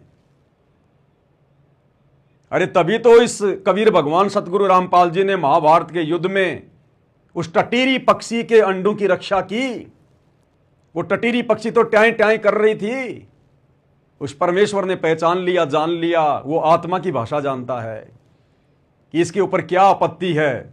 परमेश्वर ने इंद्र के हाथी का 88,000 मन का घंटा तोड़कर और टटीरी के अंडों के ऊपर डाल दिया। ये वो परमात्मा है धरती पर, इनकी डिक्शनरी में भूल शब्द नहीं है। तो क्या कह रहे हैं गुरुदेव कि अनुवादकर्ता दोनों जुबानों का अनुभव रखता है। वर्तमान में विश्व में एकमात्र तत्वदर्शी संत हैं। गुरुदेव अपने लिए कह रहे हैं कि ये दास वर्तमान में पूरे विश्व में एकमात्र तत्वदर्शी संत है। अब तत्वदर्शी संत केवल कबीर भगवान ही होता है, दूसरा कोई नहीं होता। अनुवादकर्ता यानी गुरुदेव भगवान, अनुवादकर्ता का जन्म एक आम संत की भूमिका करते हुए परमात्मा स्वयं के साथ में जन्म शब्द को जोड़ रहे हैं। अन्यथा इस परमेश्वर के आसपास भी जन्म शब्द नहीं होता। इस परमेश्वर ने तो सबको जन्म दिया है। हम सभी आत्माओं का जनक है परमात्मा कबीर जी, सतगुरु रामपाल जी। ये रियल में सतगुरु हैं। और सतगुरु की क्या परिभाषा है? ना सतगुरु जननी जने और जाके माना बाप, पिंड ब्रह्मंड से रहित है ना वहां तीनों ताप। कि सतगुरु कभी जननी से जन्म नहीं लेता, मां से जन्म नहीं लेता। तो हम अपने गुरुदेव को सतगुरु कहते हैं ना, बंदी छोड़ सतगुरु रामपाल जी भगवान। अगर हम सतगुरु कह रहे हैं तो फिर हमने सतगुरु की परिभाषा का भी ज्ञान होना चाहिए कि सतगुरु कभी जननी से जन्म नहीं लेता। लेकिन यहां परमेश्वर एक आम संत की भूमिका करते हुए इस काल के लोक में अपने एग्रीमेंट, अपने विधान अनुसार काल से छुप छुपा के आंख मिचोली का खेल खेलते हुए आप और हम आत्माओं तक ये तत्व ज्ञान पहुंचाने के लिए एक आम व्यक्ति की, एक आम संत की भूमिका कर रहे हैं। उस आधार से परमात्मा ने स्वयं के लिए जन्म शब्द का प्रयोग किया है, अन्यथा ये तो स्वयंभू परमात्मा है। दुनिया की ऐसी कौन सी जननी है जो सतगुरु को अपने पेट में रख ले, जिस सतगुरु के गर्भ में पूरी सृष्टि समाई हुई है, जिस सतगुरु ने सबको जन्म दिया। दुनिया में ऐसी कोई स्त्री, कोई मां नहीं है जो सतगुरु को 9 महीने अपने गर्भ में रख ले, जो सतगुरु को जन्म दे। और जो जन्म लेकर आता है फिर वो सतगुरु नहीं होता, वो जीव है, जीव। क्योंकि जन्म जीव का होता है, पीव का नहीं होता, परमात्मा का नहीं होता, सतगुरु का नहीं होता, तत्वदर्शी संत का कभी जन्म नहीं होता। लीला वो जो मर्जी करे हमारी चरम दृष्टि को धोखा देते हुए। अनुवादकर्ता दोनों जुबानों का अनुभव रखता है, वर्तमान में विश्व में एकमात्र तत्वदर्शी संत है। अनुवादकर्ता का जन्म दिनांक 8 सितंबर 1951 में हुआ था। इस कारण से आज सन 2013 में अनुवाद करने जा रहा हूं। यानी बरवाला कांड से 1 साल पहले गुरुदेव ने आश्रम में अपने कर कमल से तीनों समय की आरतियों का अनुवाद किया था, जो बाद में उनके जेल जाने के बाद में यह प्रिंट करवाया गया। तो सर्व क्षेत्रीय भाषा के शब्द जो अमृतवाणी में हैं, उनके अर्थ अच्छी तरह जानता हूं। अब क्या कह रहे हैं गुरुदेव भगवान, यह सबसे महत्वपूर्ण पॉइंट है। फिर भी अनुवाद में कोई त्रुटि रह जाए तो क्षमा चाहूंगा। अब भगवान हमसे क्षमा चाहेंगे क्या? हम जैसे 2 कोड़ी के तुच्छ प्राणियों से भगवान क्षमा चाहेगा क्या? क्या हम भगवान को क्षमा करने वाले हैं क्या? क्या भगवान गलती करेगा क्या? लेकिन एक आम व्यक्ति, आम संत की भूमिका करते हुए परमेश्वर ने इस प्रकार के शब्दों का प्रयोग किया है। क्या? कि फिर भी अनुवाद में कोई त्रुटि रह जाए तो क्षमा चाहूंगा। लेकिन आगे क्या लिख रहे हैं गुरुदेव? वैसे त्रुटि की तो गुंजाइश ही नहीं है। कि बच्चों, वैसे तो त्रुटि की कोई गुंजाइश है ही नहीं। अगर सतगुरु भी त्रुटि करेगा तो सृष्टि कौन चलाएगा? कौन काल के लोक से हमें पार करेगा? तो लास्ट में गुरुदेव करेंगे, बच्चों वैसे तो त्रुटि की कोई गुंजाइश है ही नहीं। जब सतगुरु ने कह दिया कि त्रुटि की कोई गुंजाइश है ही नहीं, तो भगत ने शौपन में सोचना ही नहीं चाहिए कि मेरे गुरुदेव कोई गलती कर सकते हैं। और यदि फिर भी यथार्थ भक्ति बोध के सरलार्थ में पाती पंच पोहप कर पूजा में गुरुदेव नीचे लिख रहे हैं भूल सुधार, तो ये परमेश्वर जानबूझकर आप और हमारी परीक्षा लेने के लिए इस प्रकार की लीला कर रहे हैं। देखो, सतगुरु यहां को जीवन जीने नहीं आता इस गंदे लोक में, इस काल के लोक में। ये तो इतना गंदा लोक है सतलोक की तुलना में। ये पृथ्वी तो छोड़िए, गुरुदेव ने बताया कि सतलोक जाने के बाद में इस काल के जो स्वर्ग और महास्वर्ग हैं, वो ऐसा लगता है जैसे गंदी जगह, बिल्कुल कूड़ा करकट। ये पृथ्वी तो बहुत दूर की बात है, इसकी तो कोई गिनती नहीं, इतनी गंदी है। क्या वो सतलोक का शहंशाह, सतलोक का राजा कबीर भगवान सतगुरु रामपाल जी इस पृथ्वी लोक पर जीवन जीने आएगा? अरे जीवन वो जीता है जिसका जन्म होता है। सतगुरु तो लीला करने आता है। तो परमेश्वर का जो सांसारिक जो दृष्टि से जो ये जीवन लीला है वर्तमान में जो ये चल रही है 8 सितंबर 1951 से, इसको हम एक जीवन नहीं कह सकते। जीवन के साथ में लीला शब्द प्रयोग करना पड़ेगा। जीवन लीला, जीवन जीता है एक जीव जो मां के गर्भ से जेर में लिपट के आता है, और जीवन लीला शब्द यूज होता है परमेश्वर के साथ है। फिर भी अनुवाद में कोई त्रुटि रह जाए तो क्षमा चाहूंगा। वैसे त्रुटि की तो गुंजाइश ही नहीं है। अब नहीं है तो नहीं है। फिर नीचे संत रामपाल जी महाराज लेखक और अनुवादकर्ता क्लियर कर दिया गुरुदेव भगवान ने। ये आप और हम सत्सेवक भाई बहनों के लिए है। हमें परमात्मा ने त्रिकुटी पर रोक के नहीं रखना, हमें परमात्मा ने त्रिकुटी पर नहीं लेकर जाना। हमें परमेश्वर डायरेक्ट बाईपास लेके जाएंगे अपने विमान में बैठाकर। इसलिए परमात्मा यहीं पर ठोक बजाकर हर प्रकार से हमारी परीक्षा लेके हमें मजबूत करना चाहते हैं। त्रिकुटी पर परमात्मा केवल अपने उन्हीं भक्तों को लेकर जाएगा जो यहां पर परमेश्वर की परीक्षा में पास नहीं होंगे, जो गुरु को परमात्मा मान के भक्ति नहीं करेंगे, जो मर्यादाओं में नहीं रहेंगे, क्योंकि उन्होंने फिर किसी न किसी बहाने से उन आत्माओं को त्रिकुटी पर फैल करना है। और जो आत्मा यहीं पर हर प्रकार से उनकी परीक्षा में पास हो रही हैं, गुरु को भगवान मान के भक्ति कर रही हैं, उनको त्रिकुटी पर ले जाने की क्या जरूरत है? सतगुरु ने तो यही चेक कर लिया उनको। जो यहां पर डगमग नहीं हो रहे, जो यहां किसी के डगमग करने से डगमग नहीं हो रहे, जिन्होंने यहीं पर अपने गुरु को परमात्मा के रूप में जान लिया, पहचान लिया, परमेश्वर मान लिया, उनको त्रिकुटी पर ले जाकर क्या करेगा परमात्मा? उन आत्माओं के लिए परमात्मा कहते हैं तुम कर दो पल में पार हो जा रजा थारी। बाईपास निकालेगा परमात्मा।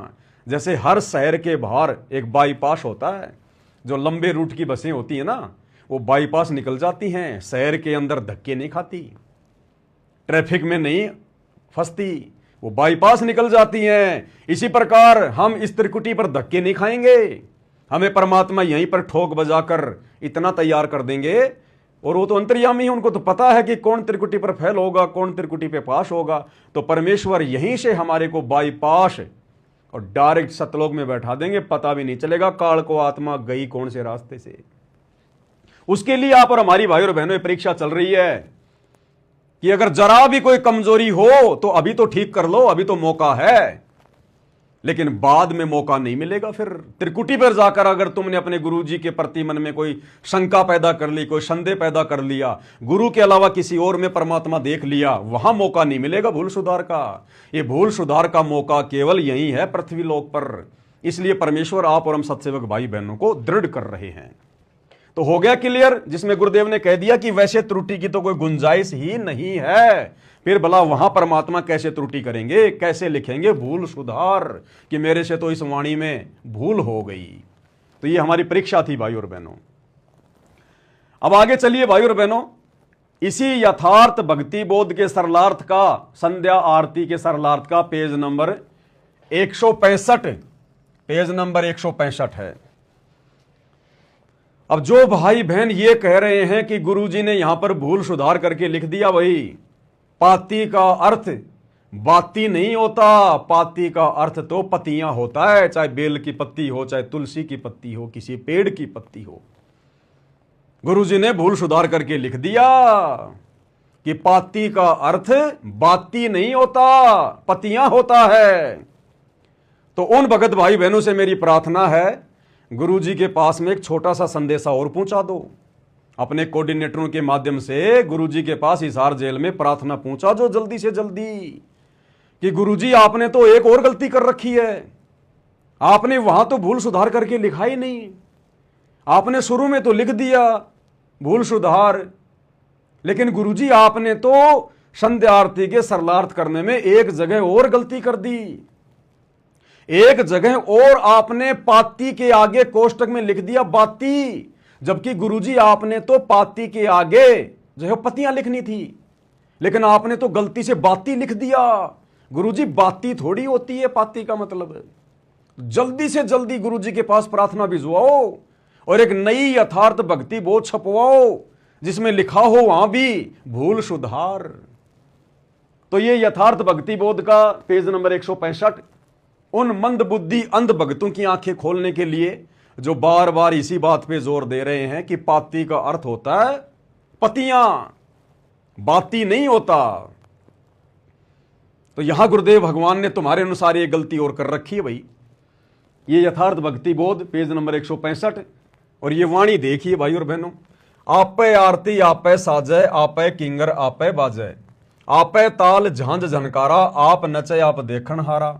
अब ये वाणी ध्यान से पढ़ो तीसरी, आपे दीपक आपे बाती और आपे पुष्प आप ही पाती। कहे कबीर ऐसी आरती गाऊं आपा मध्य आप समाऊं। आपे दीपक आपे बाती और आपे पुष्प और आप ही पाती, ये पाती शब्द है यहां पर। गुरुदेव ने क्या लिखा है वाणी में? पाती। अब इसका अनुवाद करते समय गुरुदेव ने पाती के आगे कोष्टक में बाती लिखा है, फूल की पत्तियां नहीं लिखा। तो भाई और बहनों जल्दी से गुरुजी के पास में प्रार्थना पहुंचाओ कि गुरुजी आपने तो एक गलती और कर रखी है। पवन दास ने वीडियो बनाते समय हमें दिखा दिया। गुरुजी आप अब की बार फिर से मैनेजमेंट को आदेश दो कि भाई नई भक्ति बोध छपवाओ दोबारा से, और वहां भी लिखो कि मेरे से गलती हो गई, भूल हो गई, क्योंकि तुम्हारे अनुसार तो पाती का अर्थ होता है पत्तियां, और गुरुदेव ने यहां पर पाती का अर्थ कर दिया बाती। देखिए कैसे। आरती नंबर 8 का सरलार्थ, ये 8 है, ये 9 है, ये 10 है।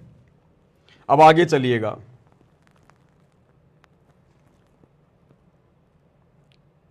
ये हाँ, ये वाली वाणी है, सॉरी, वाणी अदली आरती अदल समोई और निर्भय पद में मिलना होई, दिल का दीप पवन की बाती और चित्त का चंदन पांचों पाती।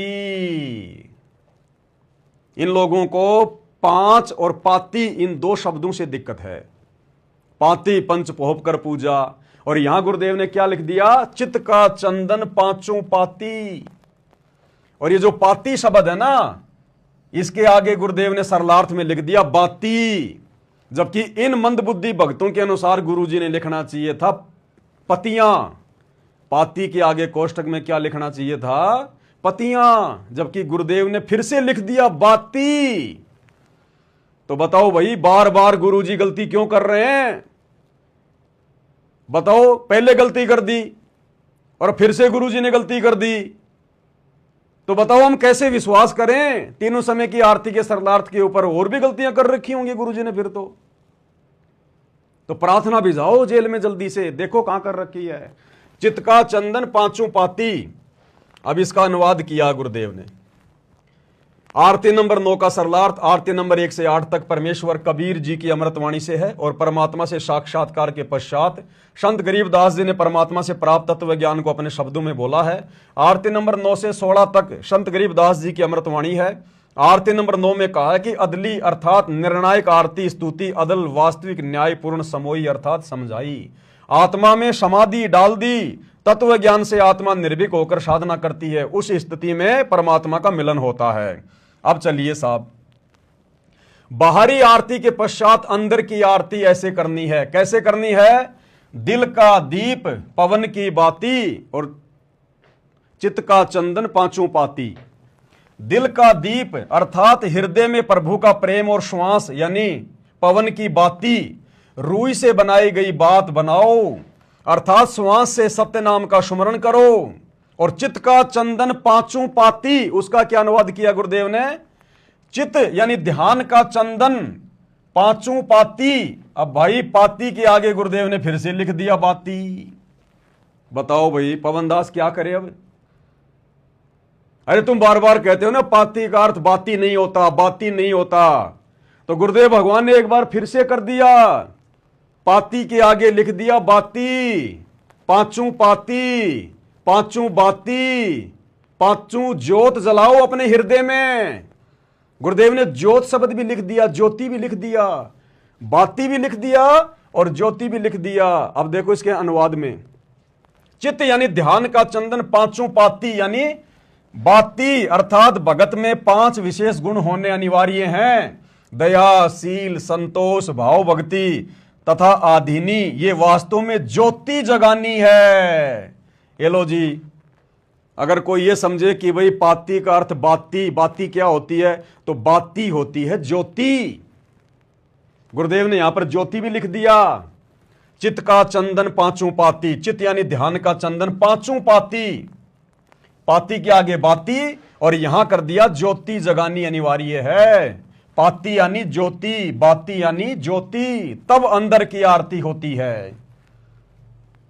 तो गुरुदेव ने अंदर की आरती के विषय में भी हमारे को बता दिया कि भगत के अंदर 5 विशेष गुण होने चाहिए, तब भक्ति सफल होगी।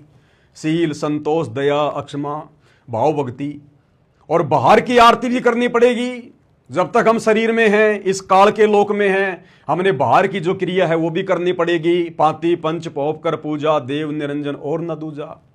जिस प्रकार हम घर में एक ज्योत जलाते हैं, एक ज्योत होती है बाहर की, एक ज्योत होती है अपने हृदय में सतगुरु की तरफ, वो कशक, वो प्रेम अपने हृदय में जगाओ, वो है अंदर की ज्योति। और बाहर गुरुदेव ने आदेश दिया है हवन करने के लिए, तो बाहर की ज्योत भी जलानी पड़ेगी। इसी प्रकार ये 5 ज्योतियां जो हमने हृदय में जगानी है भाव भक्ति प्रकट करने के लिए, सच्चा भगत बनने के लिए, तो जब तक शरीर में है बाहरी क्रिया भी करनी पड़ेगी। 5 दीपक के साथ गुरुदेव भगवान की आरती भी उतारनी पड़ेगी। तो भाई तुम्हारे अनुसार गुरुदेव ने एक जगह गलती नहीं करी, गुरुदेव ने तो फिर दूसरी जगह भी गलती कर दी। पाती का अर्थ यहां पर बाती लिख दिया, ज्योति लिख दिया। अब बताओ तुम कैसे सत्सेवकों को गलत साबित करोगे कि पाती का अर्थ बाती नहीं होता। भाई और बहनों, ये संत भाषा होती है। सतगुरु रामपाल जी भगवान, ये कबीर परमात्मा भाषाओं का जनक है। ये परमात्मा अगर सूरज को कह दे कि बेटा आज के बाद तू गर्मी नहीं देगा, शीतलता देगा, तो सूरज उसी क्षण अपना वो गर्मी देने वाला स्वभाव त्याग कर चंद्रमा की तरह शीतलता प्रदान करेगा सबको जेठ के महीने में। और ये सतगुरु रामपाल जी भगवान, सारी सृष्टि का मालिक, अगर इस चांद को आदेश दे दे कि हे चंद्रमा आज के बाद तू शीतलता नहीं, तू गर्मी प्रदान करेगा, तो ये चंद्रमा उसी क्षण शीतलता वाले स्वभाव को छोड़कर भीषण गर्मी, प्रचंड गर्मी देने लग जाएगा। साध वचन पलटे नहीं, चाहे पलट जाए ब्रह्मांड। तो संत भाषा अलग होती है, और संत की भाषा दुनिया की किसी डिक्शनरी में नहीं मिलती है। जीव कितने शब्दों को संजो सकता है, कितने शब्दों को पुस्तक में लिख सकता है। जिस प्रकार भाई और बहनों परमात्मा एक वाणी बोलते हैं कि भक्ति बीज होवे जो हंसा, वाके तारू इकोत्तर वंसा।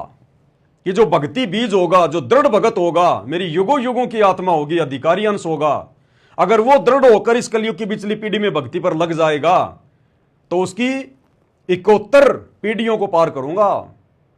अब आप आम व्यक्ति से पूछो भैया 71 का मतलब क्या होता है, वो तो ये समझेगा 71, 71, 71 का मतलब 71, जबकि संत भाषा में गुरुदेव ने बताया 71 का मतलब होता है 108। भक्ति बीज होवे जो हंसा, वाके तारू 71 वंसा, यानी उसकी 108 पीढ़ियों का उद्धार करूंगा। अब दुनिया वालों को कैसे समझाओगे? 71 का मतलब 108 होता है, ना कि 71। वो नहीं मानेंगे तुम्हारी बात है। इसी प्रकार परमात्मा पाती को बाती बना दे, बाती को पाती बना दे। गुरुदेव ने लिख दिया यहां पर पाती के आगे कोष्टक में बाती, तो हो गई बाती, हमारे लिए हो गई बाती। गुरुदेव ने लिख दिया हो गई बाती। सतगुरु ने जो कह दिया फाइनल, साध वचन पलटे नहीं, पलट जाए ब्रह्मांड, फाइनल।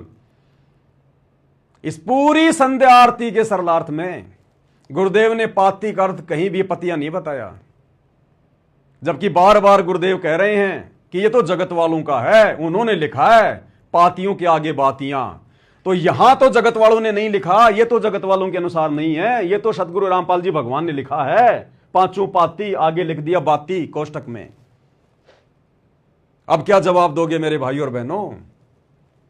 क्यों अपने कर्म फोड़ने में लगे हुए हो? क्यों गुरु को ना पहचान कर ठोकर खाने की सोच रहे हो?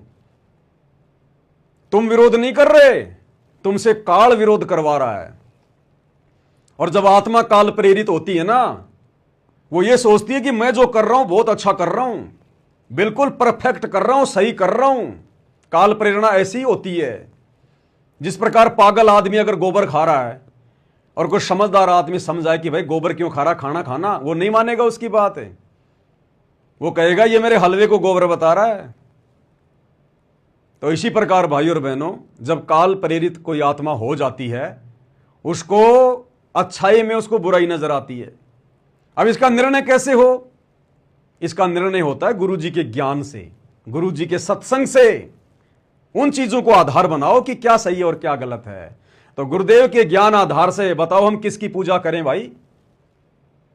अगर 5 दीपक के साथ में आरती उतारना, अगर त्रिलोकी विष्णु की पूजा करना है, तो शतलोक आश्रम बरवाड़ा में पाठ प्रकाश का भोग लगाते समय सतगुरु रामपाल जी भगवान और दूसरे भगत भाई बहन 5 दीपक से किसकी आरती उतारते हैं? विष्णु की उतारते हैं क्या? काल के बेटे की आरती उतारते हैं क्या आश्रम में? वर्तमान में भी इन सतलोक आश्रमों में जो भंडारे होते हैं, तो भंडारे के समय में कभी 7 ज्योतियां जलाते हैं, कभी 5 ज्योतियां जलाते हैं।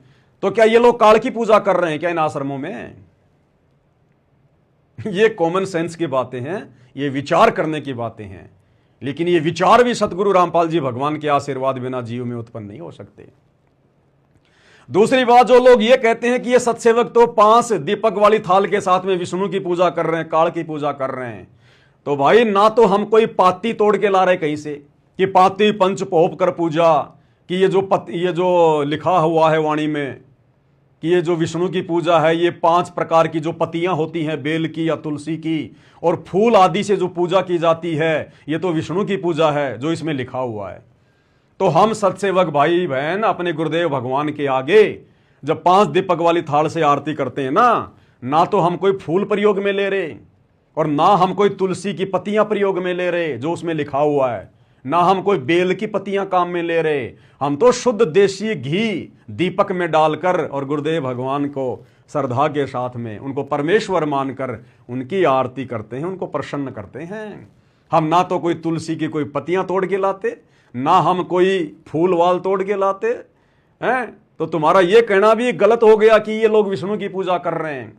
अरे विष्णु की पूजा तो उस समय मानी जाएगी जब उसमें फूल रखे हों, उसके अंदर पत्तियां रखी हों, क्योंकि पाती पंच पौप कर पूजा। हम तो शुद्ध देसी घी की 5 ज्योत जला के गुरुदेव भगवान की आरती उतारे हैं और हमारे सामने तो ओरिजिनल विष्णु होते हैं सूक्ष्म रूप में और उनकी प्रतिमा सतगुरु रामपाल जी भगवान, ये है ओरिजिनल विष्णु जो तीनों लोकों में प्रवेश करके सबका धरण पोषण करता है। हम तो ओरिजिनल विष्णु की देसी घी के साथ में आरती उतारते हैं भाई। तो कहां से हम त्रिलोकी विष्णु की आरती कर रहे हैं, कहां से हम काल की पूजा कर रहे हैं? इतनी भी कॉमन सेंस नहीं है तुम्हारे अंदर। किसकी आरती उतारोगे? गधों की आरती उतारोगे क्या? पत्थरों की आरती उतारोगे क्या? जानवरों की आरती उतारोगे क्या? ये आरती परमात्मा की उतारी जाती है। अब परमात्मा तुम्हें समझ में आया नहीं, गुरु को तुम परमात्मा मान नहीं रहे, तो ये तुम्हारा बैड लक है, ये तुम्हारा दुर्भाग्य है। इसका भला हम क्या कर सकते हैं? तो ये क्लियर हो गया भाई और बहनों। सतगुरु ने अगर एक जगह गलती की है तो भाई दूसरी गलती भी आ गई यहां पर। तो जो लोग मानते हैं कि सतगुरु गलती करता है तो सतगुरु के पास में हिसार जेल में प्रार्थना भिजवा दो कि गुरुजी आपने तो गलती कर रखी है, पवन दास ने सार्वजनिक कर दी, अब क्या मुंह दिखाएंगे हम उस पवन दास को? गुरुजी फिर से लिखो आप वहां भी कि भूल सुधार, कि बच्चों मेरे से गलती से पाती के आगे कोष्टक में बाती लिखा गया, इसका अर्थ तो पाती होता है। जल्दी प्रार्थना भिजवाओ। तो देखा भाई और बहनों आपने। अब थोड़ा सा आगे बढ़ते हैं हम। जो लोग विरोध करते हैं इन बातों का कि भाई 5 दीपक वाली आरती के साथ में सतगुरु रामपाल जी भगवान की आरती नहीं उतारनी चाहिए, आरती नहीं उतारी जाती है, तो उन भगत भाई बहनों के लिए अब हम आपको ज्ञान गंगा पुस्तक का पेज नंबर 165 दिखाते हैं। ये विश्व विजेता संत, ये ज्ञान गंगा पुस्तक आप सबके पास में है, उसका पेज नंबर 165 देख लेना भाई और बहनों। मैंने ये पीडीएफ डाउनलोड की है ज्ञान गंगा पुस्तक की। ओरिजिनल पुस्तक में ये कितने पेज पर है, ये पुस्तक मेरे हाथ में है ज्ञान गंगा, मैंने पेज को फोल्ड कर रखा है। ओरिजिनल पुस्तक के अंदर ज्ञान गंगा के अंदर पेज नंबर 142 पर ज्ञान गंगा पुस्तक पेज नंबर 142 घर पर है तो खोलकर देख सकते हैं। और उसकी जो पीडीएफ है, पीडीएफ का पेज नंबर 165 है। इस पर नास्त्र दमस की भविष्यवाणी का जिक्र है, उस परम संत के बारे में, सायरन के बारे में। और वो परम संत कौन है, सायरन कौन है, नास्त्र दमस की भविष्यवाणी वर्तमान में किस संत पे फिट होती है, हम सबको पता है, सतगुरु रामपाल जी। तो नास्त्र दमस जी उस शायरन के विषय में, उस तत्वदर्शी संत के विषय में, यानी सतगुरु रामपाल जी भगवान के विषय में कि कैसे उनकी पूजा करें, कैसे उनकी भक्ति करें, हमें समझा रहे हैं, हमें बता रहे हैं। ध्यान से देखिएगा। और मैंने आपको इस वीडियो के शुरुआत में एक लाइन याद करने के लिए कहा था कि भाई और बहनों इस पॉइंट को ध्यान रखना जो लिखा हुआ है। क्या? ये देखिएगा, दास ने आपको दिखाया भी था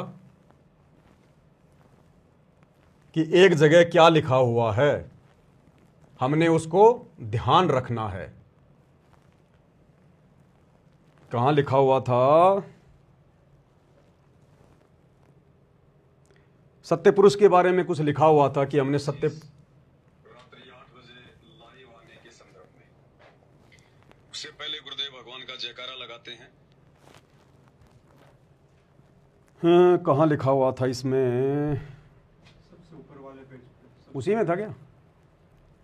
इसमें? इसमें हाँ, ये रहा। ये वही पेज है यथार्थ भक्ति बोध का, पेज नंबर 165, जिसमें लिखा हुआ भूल सुधार, ये वही पेज है। इस पेज में यहां पर दास ने आपको दिखाया था, यानी सत्य पुरुष के अतिरिक्त कोई पूज्य देव नहीं है। सत्य पुरुष के अलावा किसी की पूजा नहीं करनी चाहिए। कोई संसार में पूजा के योग्य नहीं है एकमात्र सत्य पुरुष के अलावा। अब सत्य पुरुष कौन है हम सब जानते हैं, कबीर भगवान है। कबीर भगवान वर्तमान में सतगुरु रामपाल जी हैं। तो एकमात्र सतगुरु रामपाल जी के अलावा इस दुनिया में कोई भी पूजा के योग्य नहीं है। ये लाइन आप ध्यान रखना। ये अब ज्ञानगंगा पेज नंबर 142 और पीडीएफ का पेज नंबर 165 जो दास आपको दिखा रहा है उसमें काम आएगा कि किसकी पूजा करनी चाहिए। यानी सत्य पुरुष के अतिरिक्त कोई पूजा के योग्य देव नहीं है। कौन कह रहे हैं? गुरुदेव भगवान कह रहे हैं। अब वापस चलते हैं भाई और बहनों, हम ज्ञानगंगा पुस्तक की पीडीएफ के पेज नंबर 165 के ऊपर ये आ गई।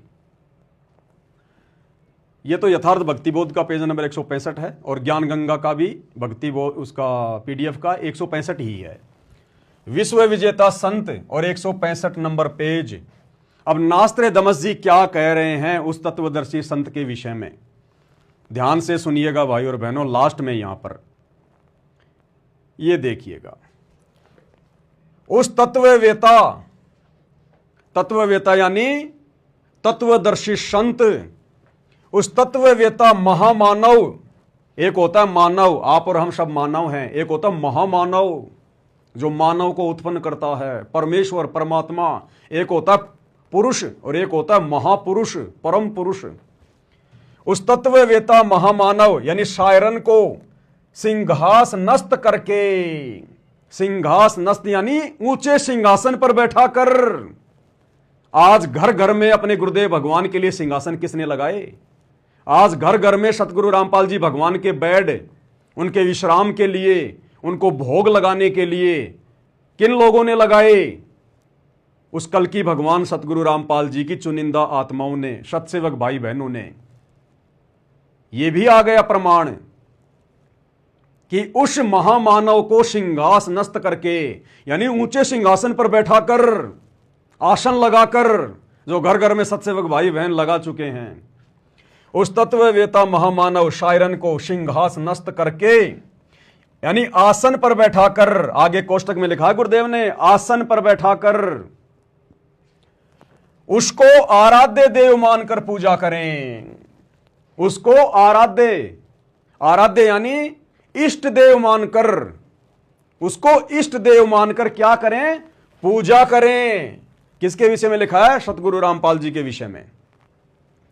और वहां मैंने ऊपर आपको क्या दिखाया, गुरुदेव भगवान ने क्या लिखा है, यानी सत्य पुरुष के अलावा कोई पूज्य देव नहीं है। यानी पूजा किसकी करनी चाहिए? सत्य पुरुष की।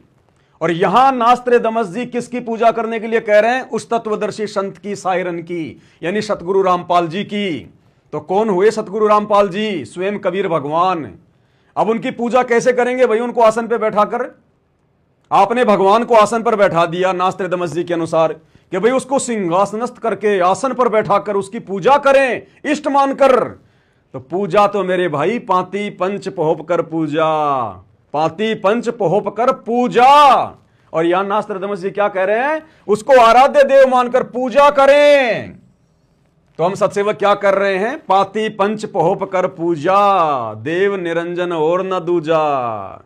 उसको इष्ट मानकर पूजना है। हम सत्सेवक अपना इष्ट किसको मानते हैं? दाढ़ी मूछ वाले नकली कबीर को नहीं मानते। हम अपने गुरुदेव सतगुरु रामपाल जी भगवान को मानते हैं। तभी तो हमने इस नकली कबीर की फोटो को फाड़ फाड़ के फेंक दिया। तो भैया पूजा कैसे करोगे? अगरबत्ती लगाओगे, धूप बत्ती लगाओगे? पूजा का मतलब क्या है? सिंहासन पर बैठाकर पूजा करने का मतलब क्या है? सिंहासन पर बैठाकर पूजा करने का मतलब है आरती उतारना, अपना इष्ट मानकर, आराध्य देव मानकर उसकी पूजा करें। तो पूजा कैसे की जाती है भाई? कभी मंदिरों में जाके देखना, आरती में जब वो लोग पूजा करते हैं, अरे आरती घुमाते कि नहीं घुमाते हैं, लेकिन उनको तो ज्ञान नहीं कि परमात्मा कौन है। वो तो पत्थरों के आगे, मुर्दों के आगे आरतियां घुमा रहे हैं। आप और हमें परमात्मा ने सद्बुद्धि दे दी, तत्व भेद दे दिया, अपनी पहचान करवा दी। हम पीछे क्यों हटे भाई? जब घर में भगवान आके बैठ गया, अपनी शरण में ले लिया, अब कोई मंद बुद्धि महामूर्ख होगा जो अपने गुरुदेव भगवान की आरती उतारने से पीछे हटेगा, उनको इष्ट मानकर, आराध्य देव मानकर। साफ साफ लिखा है उसको आराध्य देव मानकर पूजा करें। और ऊपर गुरुदेव ने लिख दिया, यानी सत्य पुरुष ही एकमात्र पूजा के योग्य है। तो बताओ भैया, सत्य पुरुष की पूजा करें या सतगुरु रामपाल जी की करें? दो की पूजा का तो आदेश नहीं है ना। तो वो सत्य पुरुष वर्तमान में धरती पर सतगुरु रामपाल जी ही हैं। इसलिए उनकी पूजा आने वाले समय में पूरा विश्व आसन लगाकर, क्योंकि ये नास्त्र दमस की भविष्यवाणी का समर्थन सतगुरु रामपाल जी ने किया है।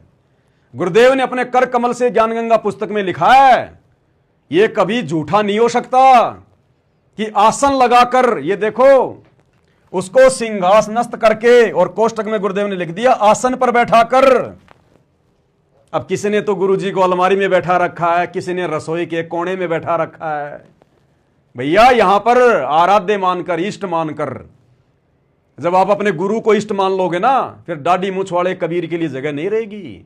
गरीबदास जी, दादा गुरु जी, पंडित चिदानंद जी, इनकी फोटो आपके घर में नहीं रहेगी। अभी तक आपने उनको इष्ट तो नहीं माना, इसलिए आप उनकी पूजा नहीं कर पा रहे। आपके अंदर वो भाव, वो विचार प्रकट ही नहीं हो पा रहे कि आपका गुरु भगवान है। हम सत्सेवकों पे ये दया हो गई, परमेश्वर के हम सौ बार दंडवत शुक्रगुजार हैं कि हम नीचों पर परमात्मा ने कैसे दया बख्शी। गरीब ऐसा सतगुरु हम मिला, ज्ञान योग दिया खोल, ज्ञान योग खोल दिया गुरुदेव भगवान ने हमारा। रजा बख्शी, खोलना ही था। कलयुग की पिछली पीढ़ी है, किसी न किसी का तो खोलेंगे परमात्मा, जीव का तो खुल नहीं सकता अपने आप।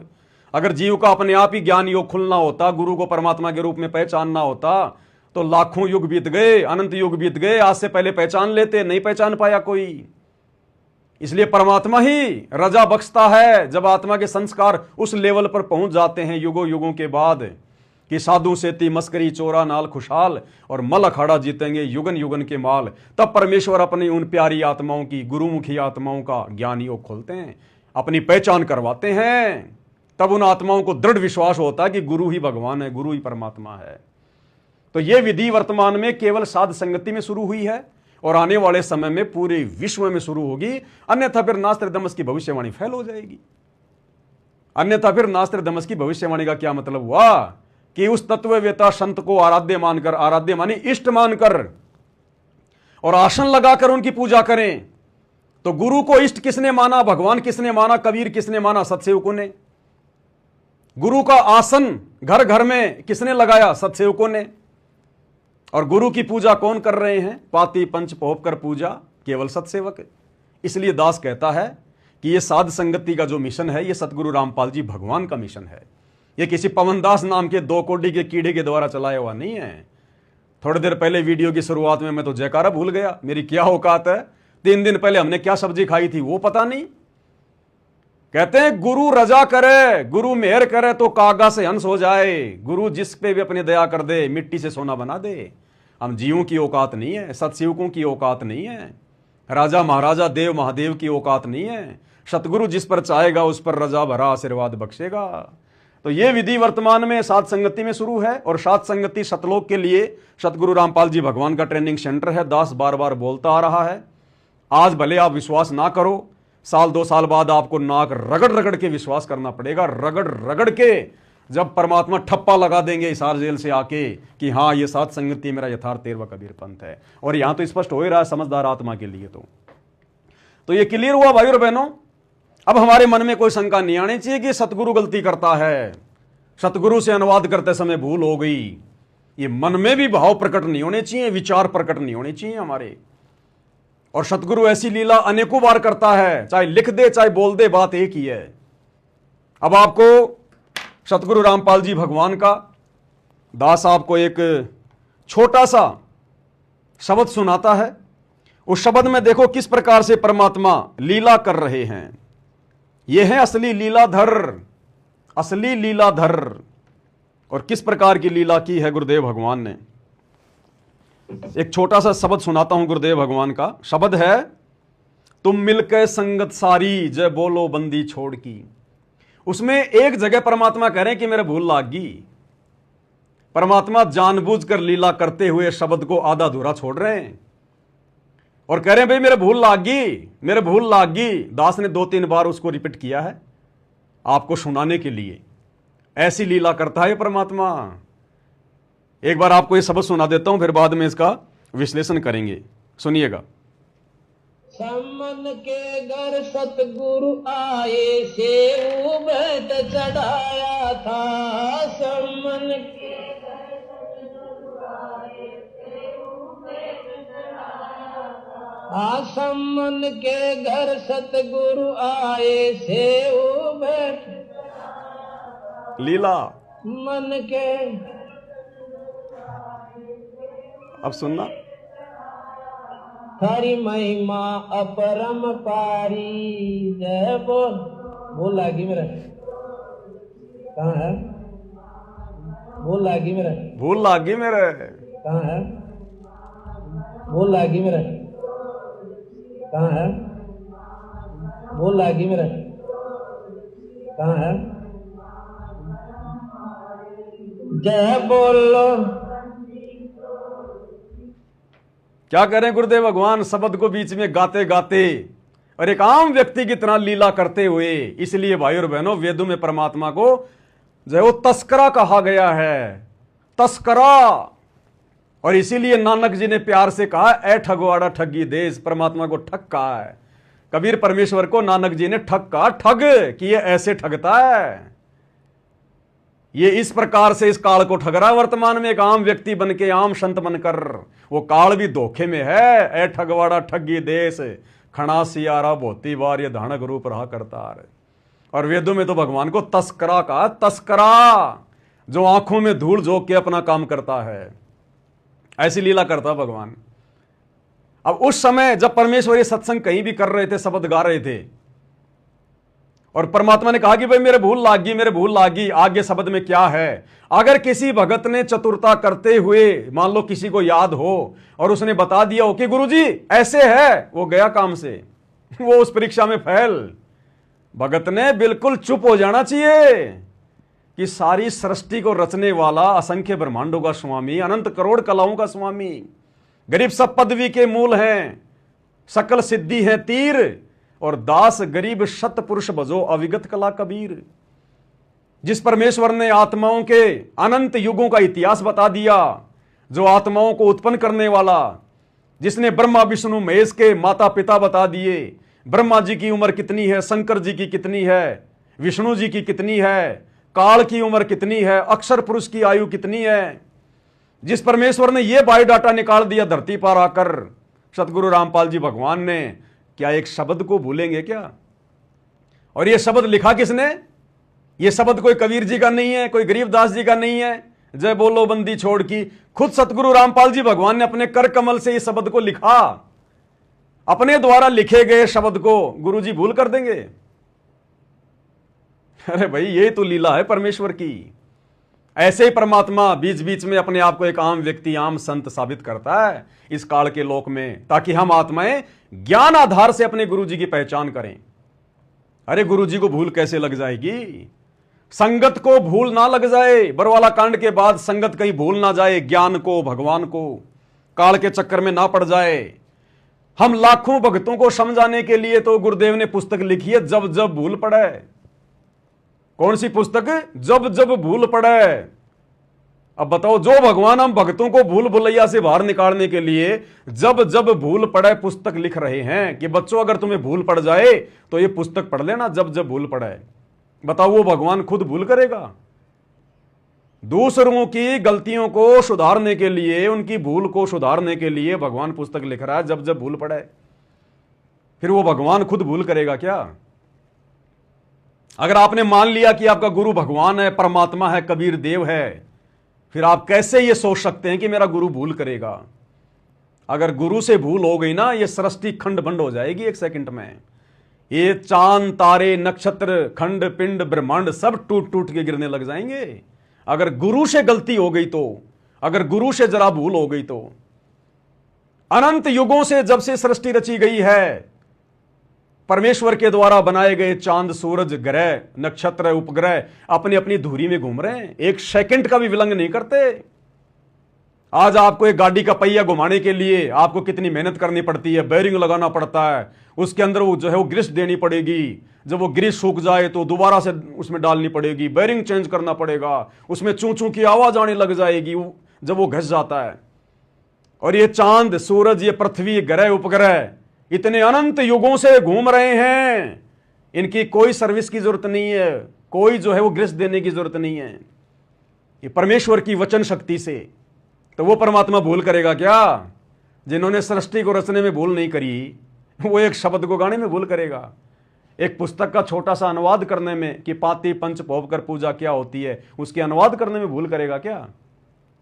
अगर एक जगह भूल हुई है तो दूसरी जगह भी भूल की गुंजाइश है, फिर तीसरी जगह भी भूल हो सकती है। फिर हम कैसे यकीन करेंगे इन पुस्तकों पर?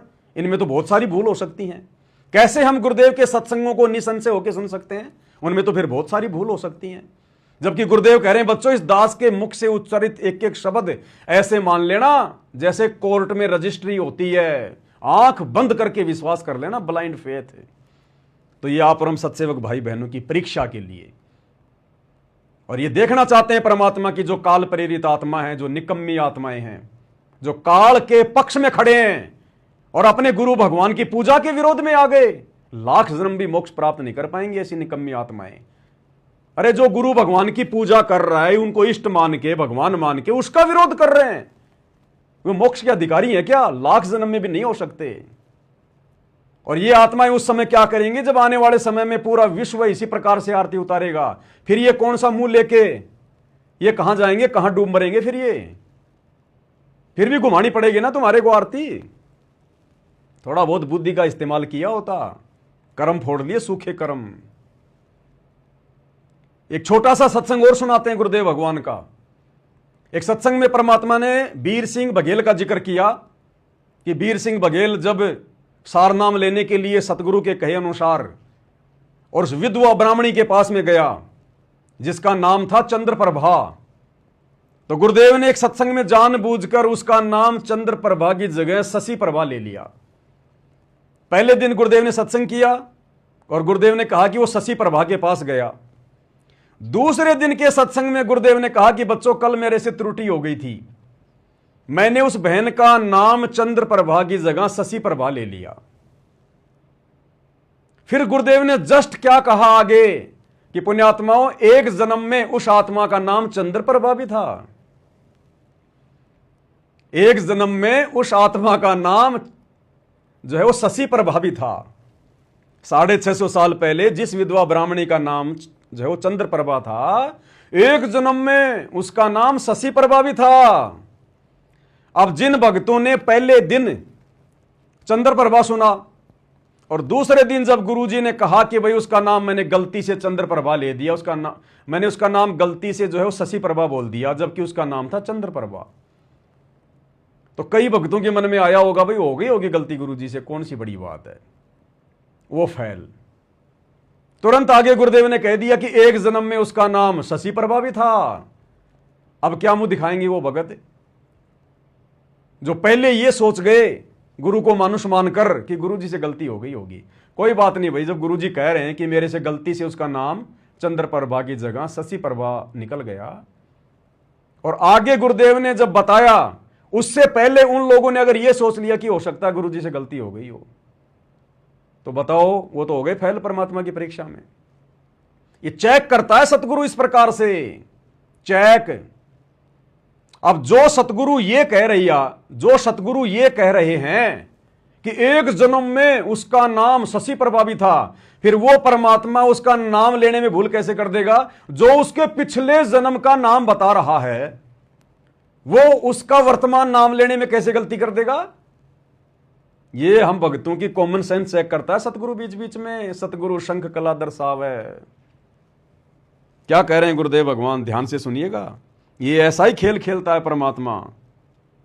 क्या कह रहे हैं?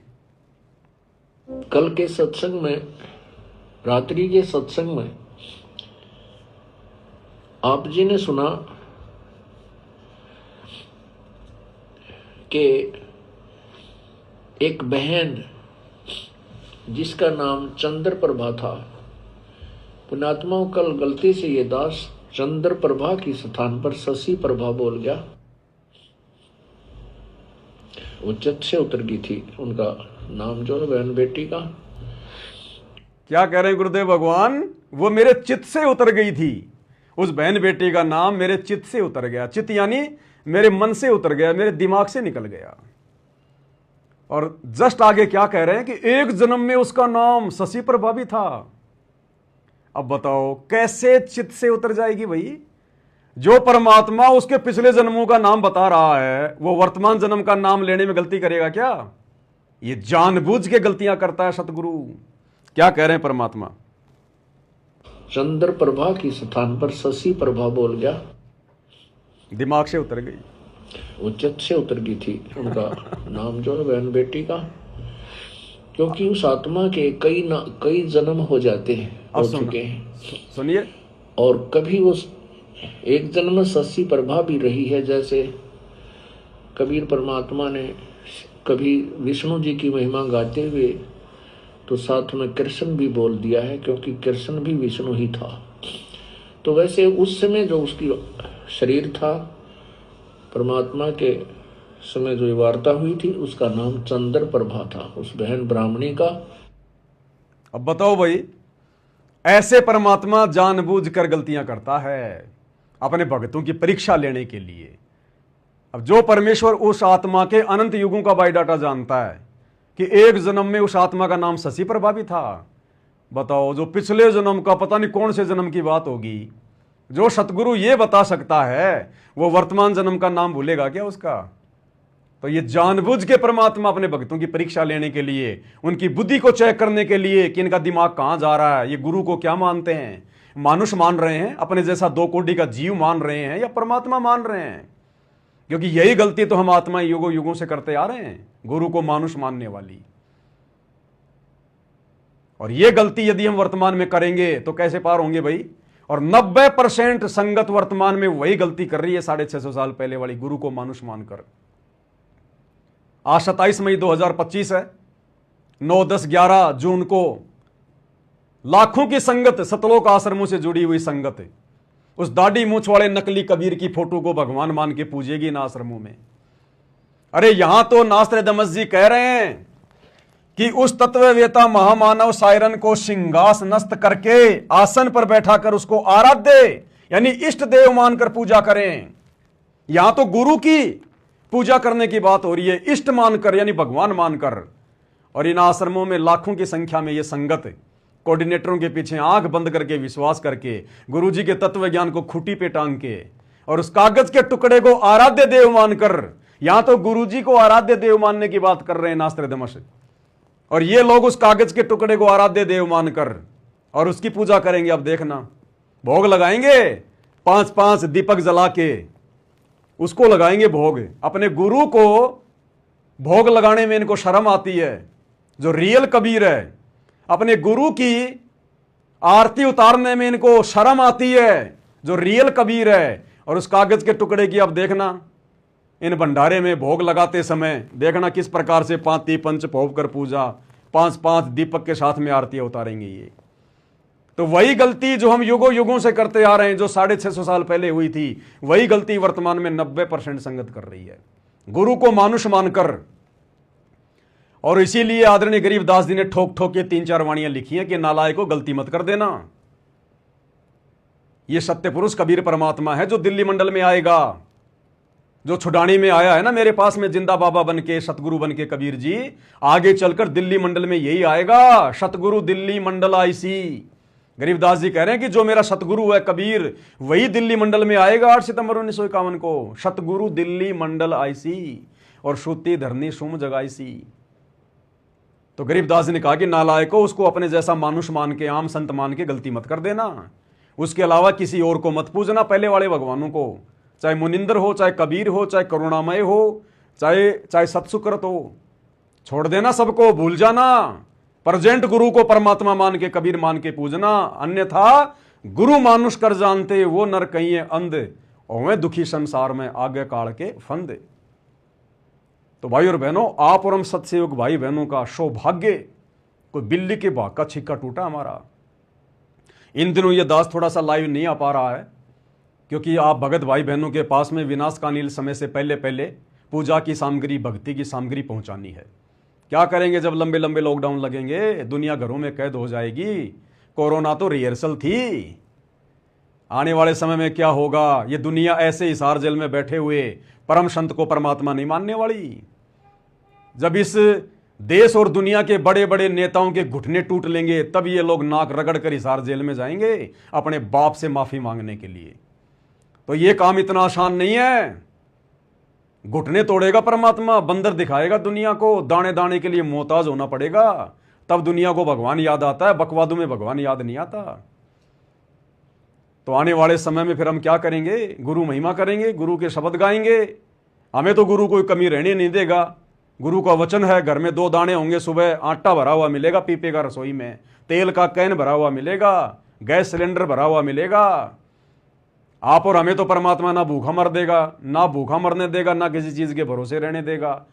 जो परमात्मा चाहने वाली आत्मा है, जो गुरु को भगवान मान के साथ संगति से जुड़कर भक्ति कर रहे हैं।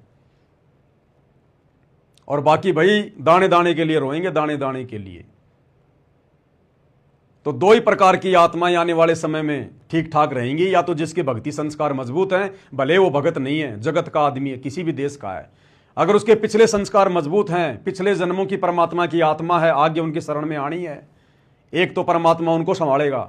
और एक वर्तमान में जो गुरु को मानुष ना मानकर, गुरु को परमेश्वर मानकर, अपना आराध्य मानकर, इष्ट मानकर जो भोग लगा रहे हैं, घर घर में उनका आसन लगा दिया, ज्ञान को आधार बनाकर गुरु की गैर हाजिरी में घर को आश्रम बना के भक्ति कर रहे हैं। जैसे आप और हम सत्सेवक भाई बहन, आप और हमारे साथ परमात्मा चमत्कार करेगा।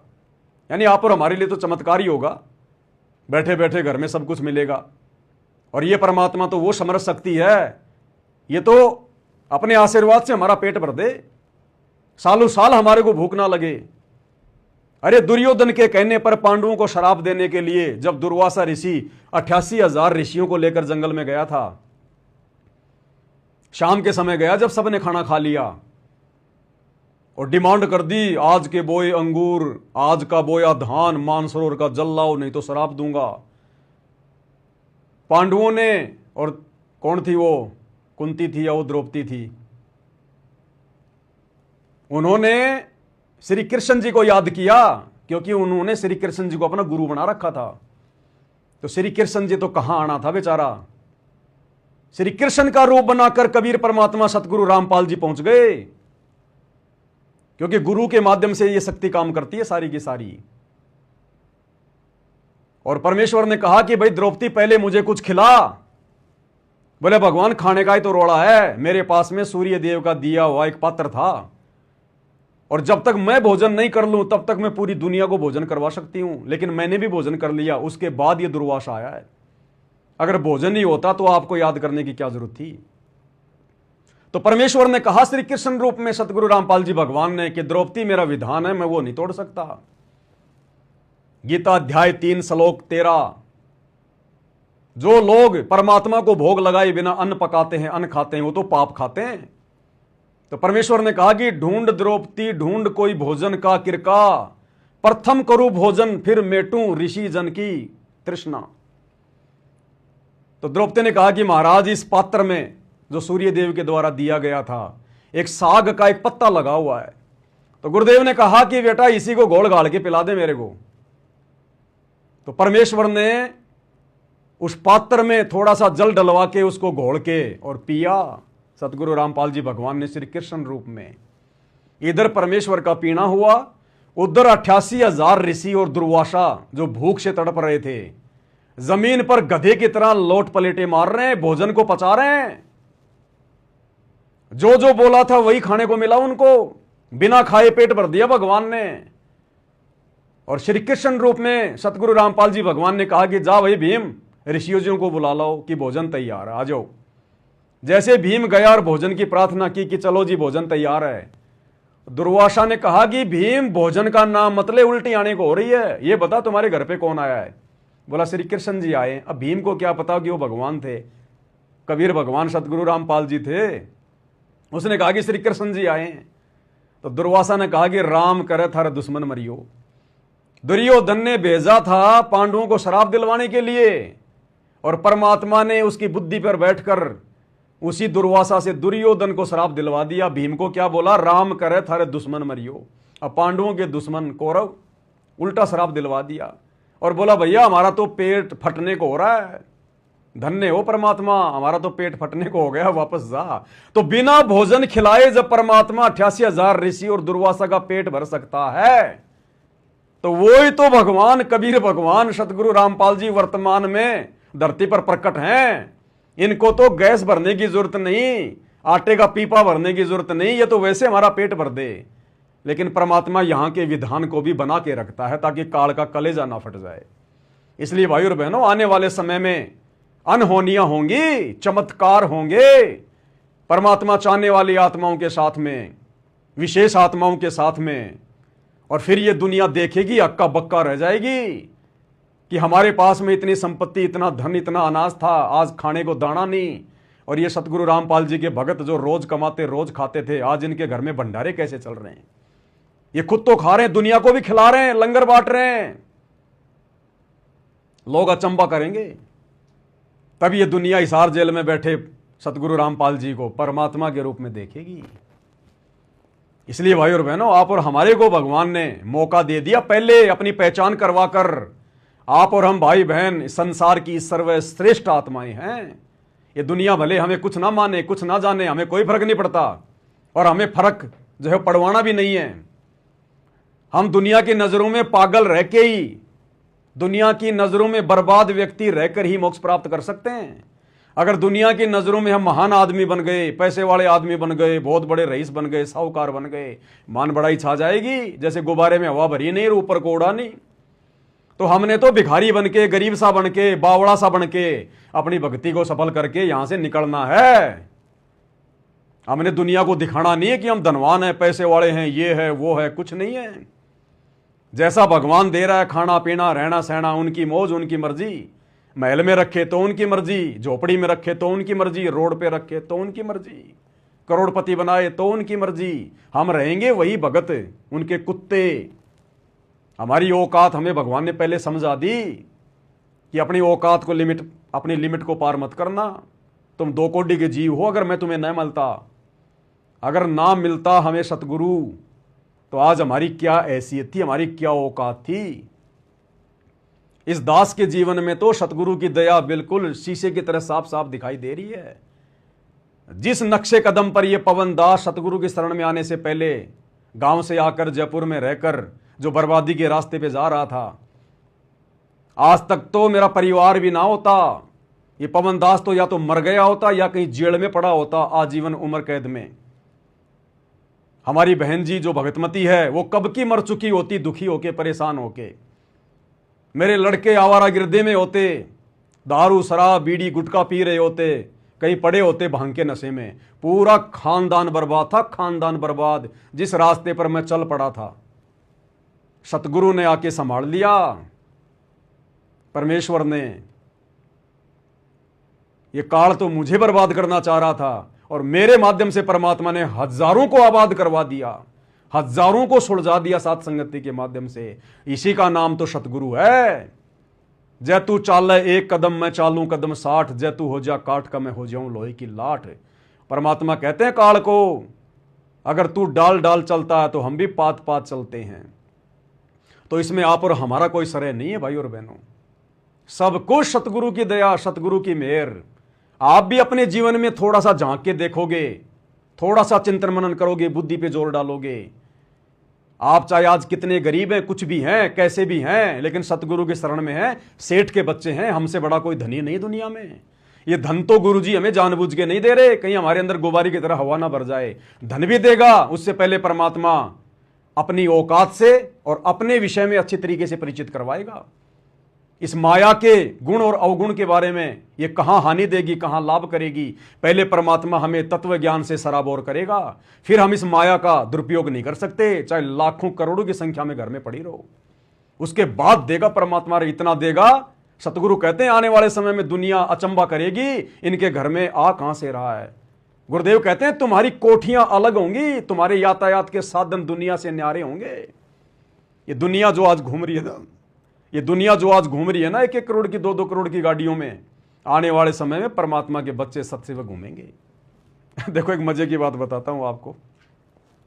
पिछली बार परमात्मा ने प्रेरणा करी, मालिक के आदेश अनुसार दास की झोपड़ी पर 5 ज्योतियां उन भगत भाई बहनों के निमित्त जल रही हैं जो भाई बहन आर्थिक स्थिति खराब होने के कारण या फिर घर में बहुत ज़्यादा दबाव होने के कारण जो ज्योतियां नहीं जला पा रहे, और परमात्मा ने उनके 5 यज्ञ को बनाना है, उनको इसी जन्म में पार करना है। उन आत्माओं के लिए परमात्मा ने दास के यहाँ पर सामूहिक रूप से सार्वजनिक सेवा के आधार से ज्योतियां शुरू करवाई है। दास ने वीडियो बनाकर भी डाला था, आपको बताया था। पिछली बार दास गया गांव में और घी लेके आया 65 किलो। 65 किलो घी उन 5 ज्योतियों में मात्र 26 दिन चला। केवल 26 दिन में परमात्मा ने उन 1-1 किलो की 5 ज्योतियों के माध्यम से 65 किलो घी हवन करवा दिया। दास परसों फिर से गया घी लाने के लिए गांव में। उम्मीद तो नहीं थी, लेकिन मालिक के दया से पूर्ण 2 क्विंटल देसी घी मिल गया 1000 रुपए किलो के हिसाब से।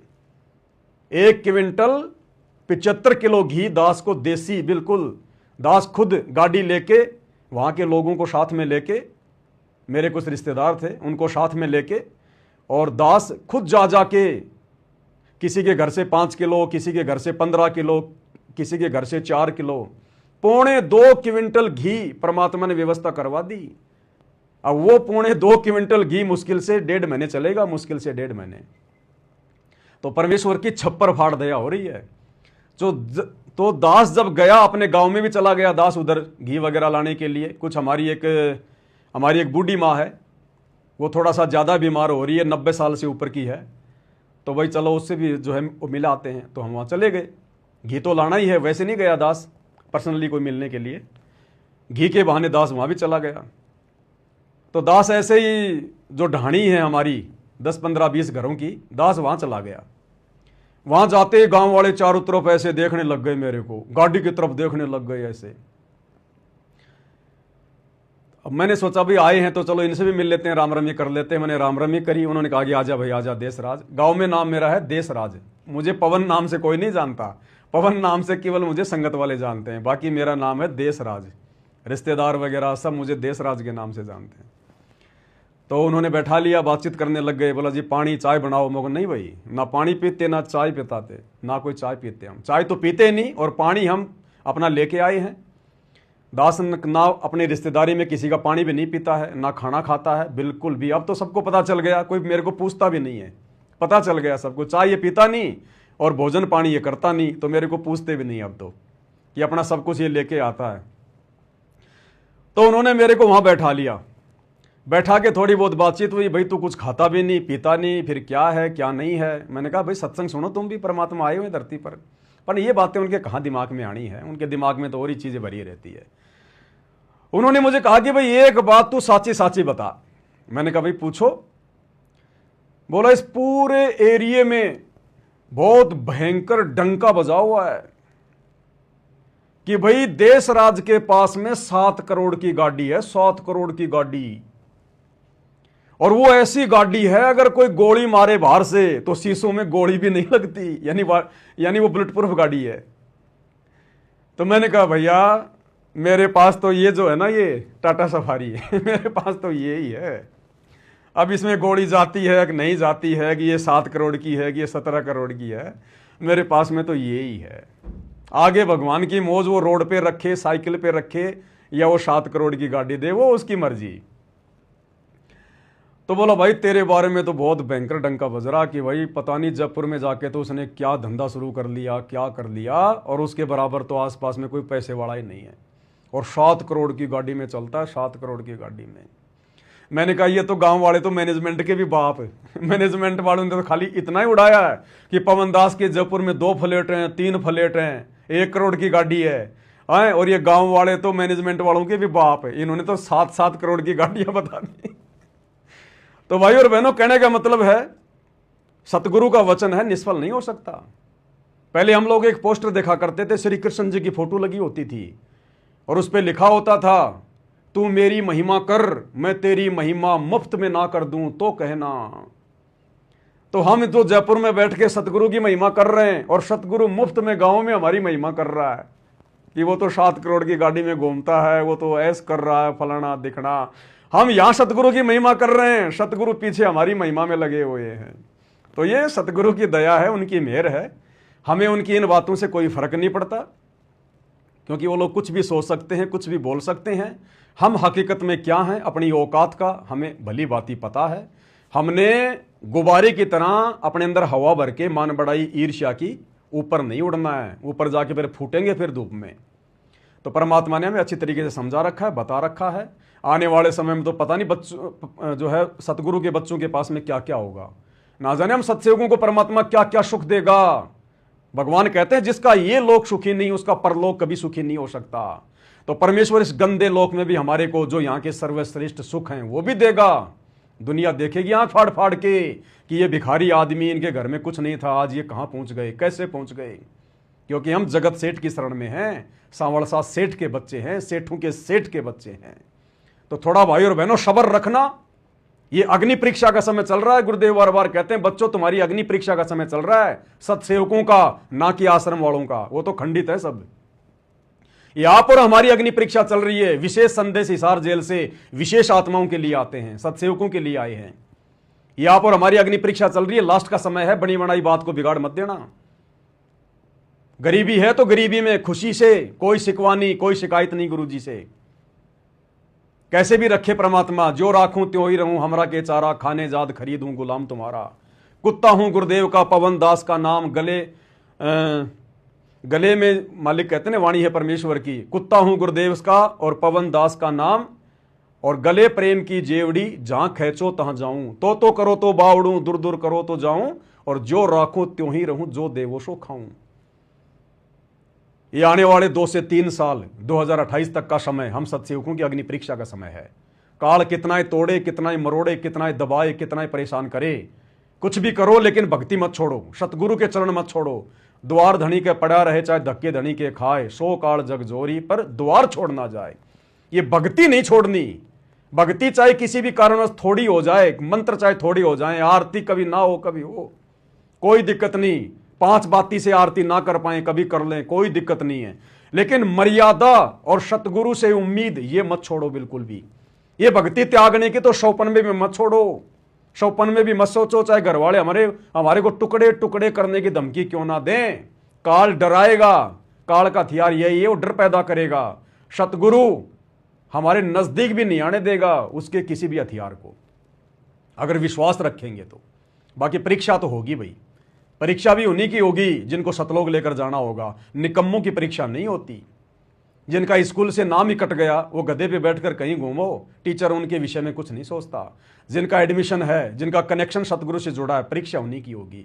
तो सतलोक आश्रम वाले भाई बहनों की तो जो कनेक्शन है गुरु जी से कटा हुआ है, भले अपने आप को भगत मान रहे हैं, क्योंकि जो गलतियां उन्होंने कर दी है आश्रम वालों के चक्करों में आके, गुरुदेव के कलयुगी परिवार के चक्कर में आके, उनका कनेक्शन सतगुरु से कटा हुआ है। उनकी कोई परीक्षा नहीं है। परीक्षा उनकी होगी जिनका जो कनेक्शन है वो यथावत है। तो भाई और बहनों, आप और हमारी अग्नि परीक्षा चल रही है। केवल अपने भगवान के भरोसे रहना सीखो, भक्तों से भी ज्यादा उम्मीद मत करो। हम भी आपस में जब तक ये नेट चल रहा है, इंटरनेट चल रहे हैं, मोबाइल चल रहे हैं, तभी तक संपर्क में हैं। बाद में ना कोई लाइव आएगा ना कोई मैसेज आएगा। इसलिए हमने अपने गुरुदेव भगवान के सत्संगों को ही सब कुछ मान के चलना है। और भक्ति मर्यादा के साथ जितनी करेंगे, उस भक्ति की शक्ति से हमारे को आने वाले विनाशकारी समय में हिम्मत मिलेगी, दृढ़ता मिलेगी। और सतगुरु कदम कदम पर हमारे साथ रहेगा जब हमारा विश्वास मजबूत होगा। और विश्वास को मजबूत करने के लिए सारा खेल खेल रहा है परमात्मा। ये हजारों वीडियो साथ संगति के बनवा दिए, हम पर विशेष आशीर्वाद देने के लिए, मेहर देने के लिए परमात्मा ने पांति पंच पोप कर पूजा शुरू करवाई, घर घर में अपने आप को भोग लगवाना शुरू किया। क्योंकि विश्वास मजबूत होगा तो सतगुरु हमारे साथ रहेगा। कहे कबीर सुनो भाई साधो, मैं तो हूं विश्वास में। और बाकी आप देख लेना, ये आश्रम से जुड़े हुए भाई बहन जो लड्डू जलेबी बर्फी के चक्कर में पड़े हैं, जरा सा संकट आते ही ये ऐसे भगेंगे जैसे गधे के सिर से सींग गायब हो जाते हैं। ये सहन नहीं कर पाएंगे दबाव को आने वाले समय में। तो आप और हमारे ऊपर विशेष दया हुई परमात्मा की। तो भाई और बहनों, आज के वीडियो में केवल इतना ही। परमेश्वर के दया से फिर परमात्मा दया करेंगे, फिर से लाइव आएंगे, ज्ञान आधार से चर्चा करेंगे, सतगुरु की महिमा करेंगे।